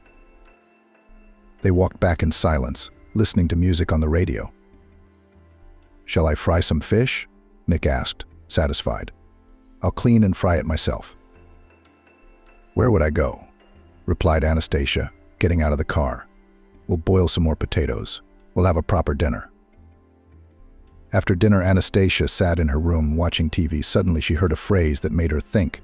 Always give people a second chance, but never a third. Could it really be that Nick will change now, Anastasia thought. She walked over to the window. He's been courting me, even giving me flowers. And how can I tell my daughter about the divorce? Now, when she's expecting a baby. It's a shame to part with the apartment. So much work has gone into it. It's a lot of work, Anastasia thought. And what's to hide? I still love Nick, even though of course he doesn't deserve it. But as they say, love is evil, you'll fall in love. She moved away from the window and lay down on the bed. In the morning, entering the kitchen, Anastasia saw her husband standing at the stove, cooking something. "Oh, you're awake?" He was happy, sitting down at the table. "I fried some eggs. True, a little burned. If you want, I'll quickly make new ones." No, Anastasia waved her hands. "It's fine, it's even better." Nick sat down across from her.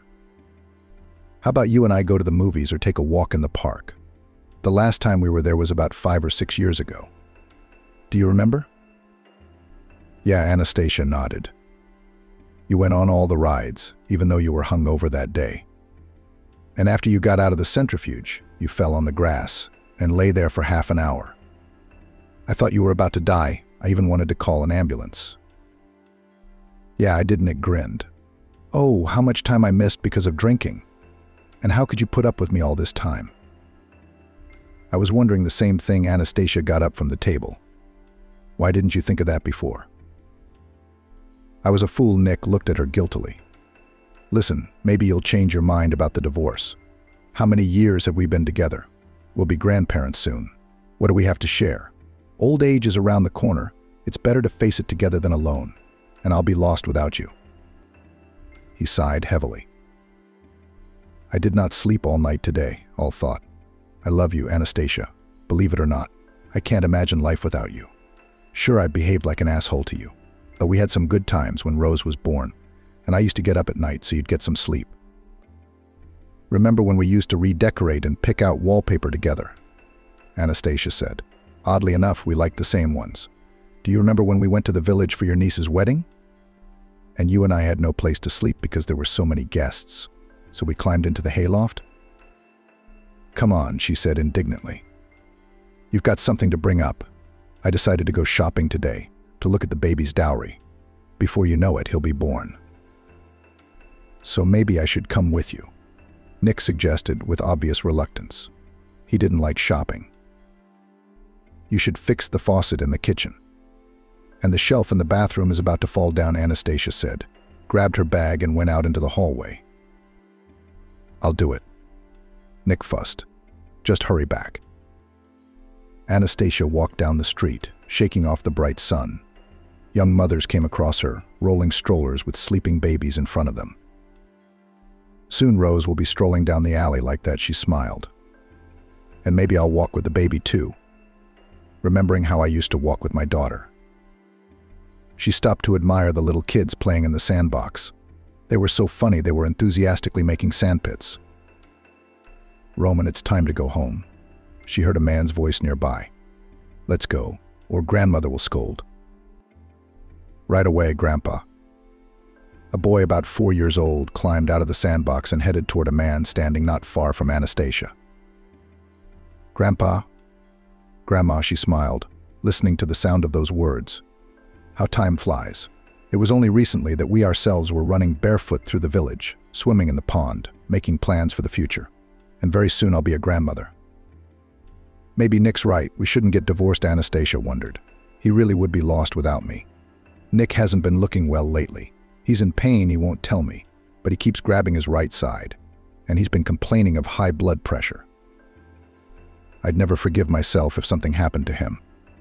I'll take my statement out of the courtroom tomorrow, Anastasia decided. But I won't tell Nick anything about it. Let him think I'm still determined. Maybe we really can have the human life I once dreamed of.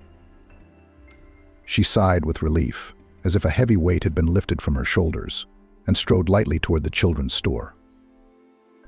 And the next day in the evening, Rose and her husband Helium came to visit her mother and father and told them that a girl would be born, whom they decided to name Annie. Time passed, and Nick anxiously awaited the second summons. When he and Anastasia could be divorced for good, he didn't know that his wife had taken out a petition for dissolution of marriage, so there was nothing to fear. "Anastasia, I've been thinking," he told his wife. "Why don't we go on a vacation? You and I have never been anywhere together. And where will we get the money from?" Anastasia looked at him in surprise. "It's not cheap." "Well, I've put some money aside." He pulled some money out of his pocket. "I'll get my vacation money, and if I need it, I'll borrow it from someone. We'll go wild. I found out it's cheaper. And we can find a place to stay on the spot. Do you agree?" "I don't know," Anastasia said uncertainly. "You should think about your health. You've been complaining about stomach aches and nausea lately." "When we get back from vacation, I'll go to the doctor," Nick promised. "Or maybe I just need a vacation, and then everything will be fine. Shall we go?" "Let's go." Anastasia waved her hand. "We don't know when we'll get away next time. When my granddaughter is born, I won't have time to travel. I'll have to help my parents." "That's great," rejoiced Nick. "But I have a favor to ask you." He was silent for a while. "Let's go on vacation by plane. I realize that it's expensive, but I'm embarrassed to admit." "I've never been on an airplane, and I'd really like to try it," Nick said.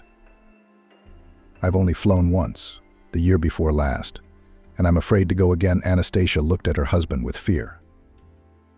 "Do not be afraid of anything," Nick reassured her. "I will hold your hand the whole flight." At the airport, they were a little confused, not knowing which way to go, until they heard the announcer's voice inviting them to check in for their flight at counter number 4. Once seated, Nick immediately fastened his seatbelt and stared out the window, waiting for the plane to start moving. The flight was only supposed to last a couple hours, but Nick was gripped with panic from the first few minutes and his hands began to shake. He gripped the arms of the seat and closed his eyes. Feeling the plane begin to gain altitude, Nick opened one eye. He looked out the porthole and saw that they were flying above the clouds, and now he was overcome with a feeling of elation. The airplane had gained altitude. The passengers became animated, and some even began to unbuckle their seatbelts and get up from their seats to go to the restroom. Nick was still sitting in his seat, looking around curiously. The food arrived, and he was again surprised to find that the airplane had food. After lunch, he began to fall asleep. He closed his eyes and fell asleep. Nick woke up only when a pretty stewardess announced landing. The plane began to descend. Again, there was an amplified noise. Nick grabbed Anastasia's hand, who laughed. Well, who promised to hold whose hand? The plane landed safely, and Nick breathed a sigh of relief. It's a good thing we'll be traveling back by train. Nick and Anastasia settled in a private house in a room that barely fit the two of them. Every day they went to the beach, swimming in the warm sea, sunbathing on the hot sand, and in the evening they wandered the streets, listening to the music coming from the sidewalk cafes. Anastasia noticed that despite the vacation, her husband was somehow sad, and one day she asked him about it. "You see, Anastasia," Nick replied, "I've just realized that I've lived most of my life for nothing. I could have seen the whole world with you. But instead, I've prioritized the bottle, forgetting about everything in the world about you. I only cared about my drinking buddies, who were not really my friends at all." "It's good that you realize that." Anastasia gently stroked her husband's arm.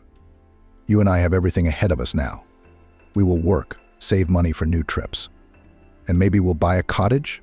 After all, when the granddaughter is born, she will need fresh air." "Yeah," Nick seized on the idea. "I'll build a gazebo, we'll drink tea and talk in the evenings. And we'll put a bathhouse and a swimming pool next to it. I've seen inflatable ones for sale at the store." "Oh, we'll live with you. Just take this divorce papers with you. Or we'll have to remarry again." "Hadn't you noticed that the deadline had passed and no summonses had come?" Anastasia grinned. "I thought you had figured it out a long time ago." "Were you thinking about divorcing me?" Nick jumped up happily from the bench, sighing and clutching his right side. "That's it. When we get home, we'll go straight to the doctor." Anastasia helped her husband back to the bench. "In case you have something serious, and the main thing is to start treatment in time." A couple of days later, they returned from vacation. and Anastasia made an appointment for her husband to see a general practitioner. An elderly man in a white coat listened to Nick attentively and gave him a referral for tests.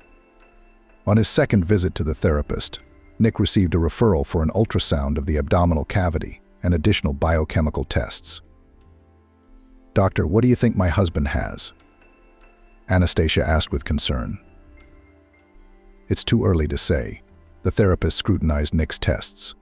"But I can assume that your husband has cirrhosis, given his previous lifestyle, and the symptoms confirm it." "Now you have to prepare for my funeral," Nick said irritably, when they left the clinic. "Don't be sad for long, you're buried. Get married right away." "Why should you live alone?" Nick said with a bitter grin. Anastasia did not answer anything, understanding the mood of her husband. "Coffin me, choose me inexpensive. There is nothing to spend, anyway we'll rot in the ground. And don't you dare dress me up in a suit.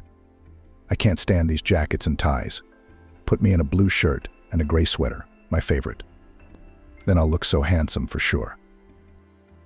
"Stop talking nonsense." Anastasia couldn't take it anymore. "Why are you burying yourself alive? We'll treat it as the doctor says. If necessary, we'll agree to surgery. And you'll be as good as new.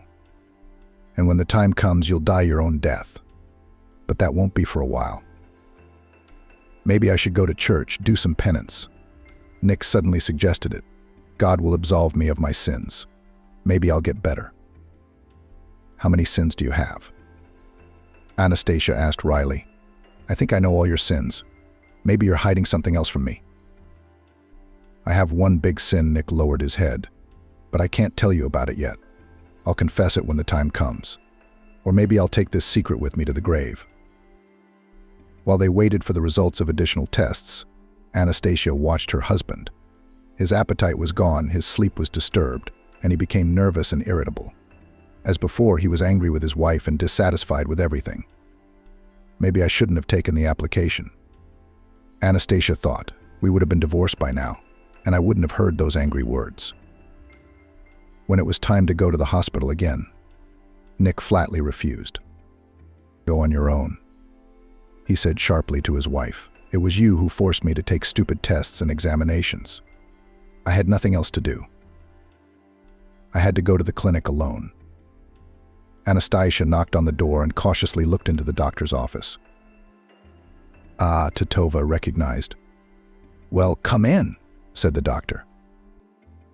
"I've come alone." Anastasia crossed the threshold. "My husband isn't feeling well." "Well, tell me how things are going." The doctor paced the room. "Perhaps it's better that you came alone," he said, stopping in front of Anastasia. "I have nothing to comfort you.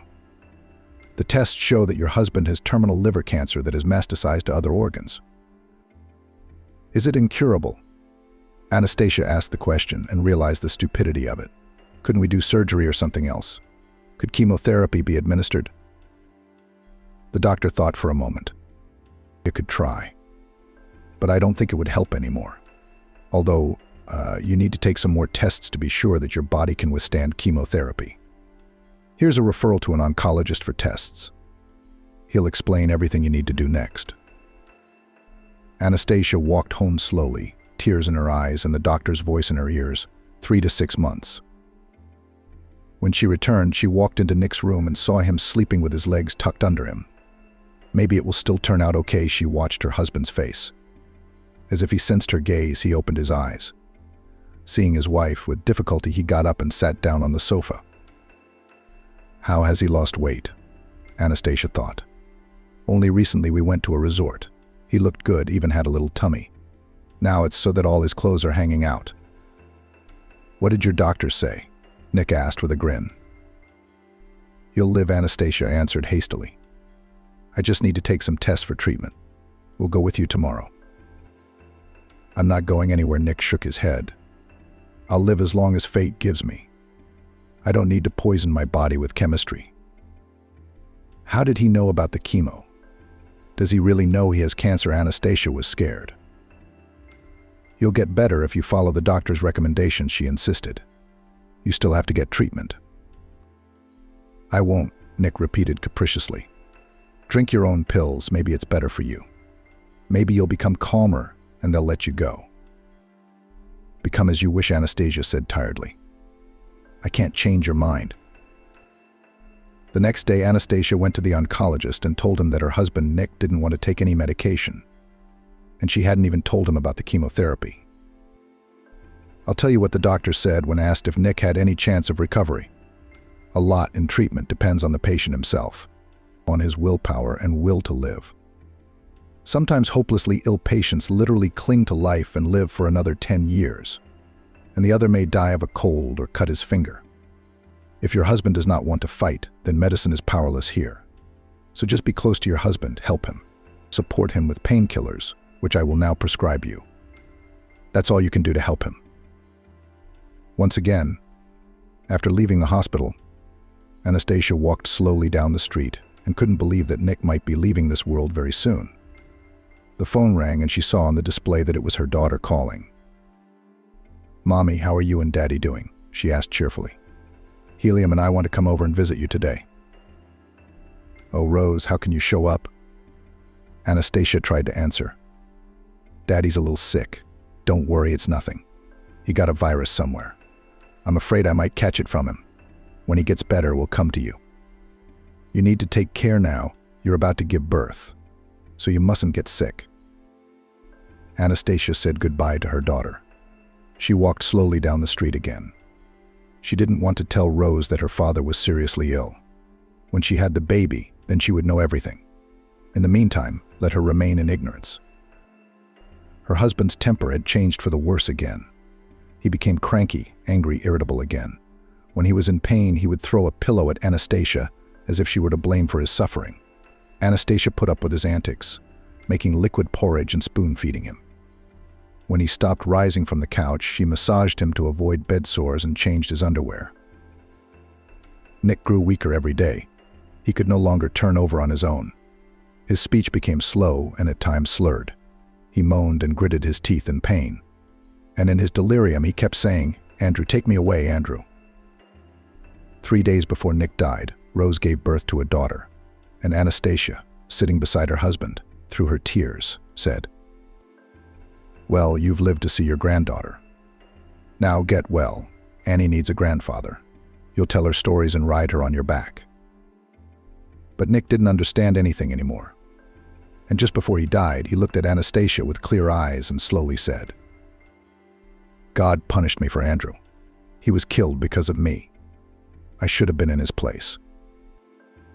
"What are you saying?" Anastasia screamed. But Nick didn't hear her anymore. After Nick's funeral, Anastasia was afraid to go into the empty apartment, where no one was waiting for her. In the evening, she wandered the streets for long periods of time, pondering her husband's last words, that her brother Andrew had died because of him. Now she would never know how it had really happened.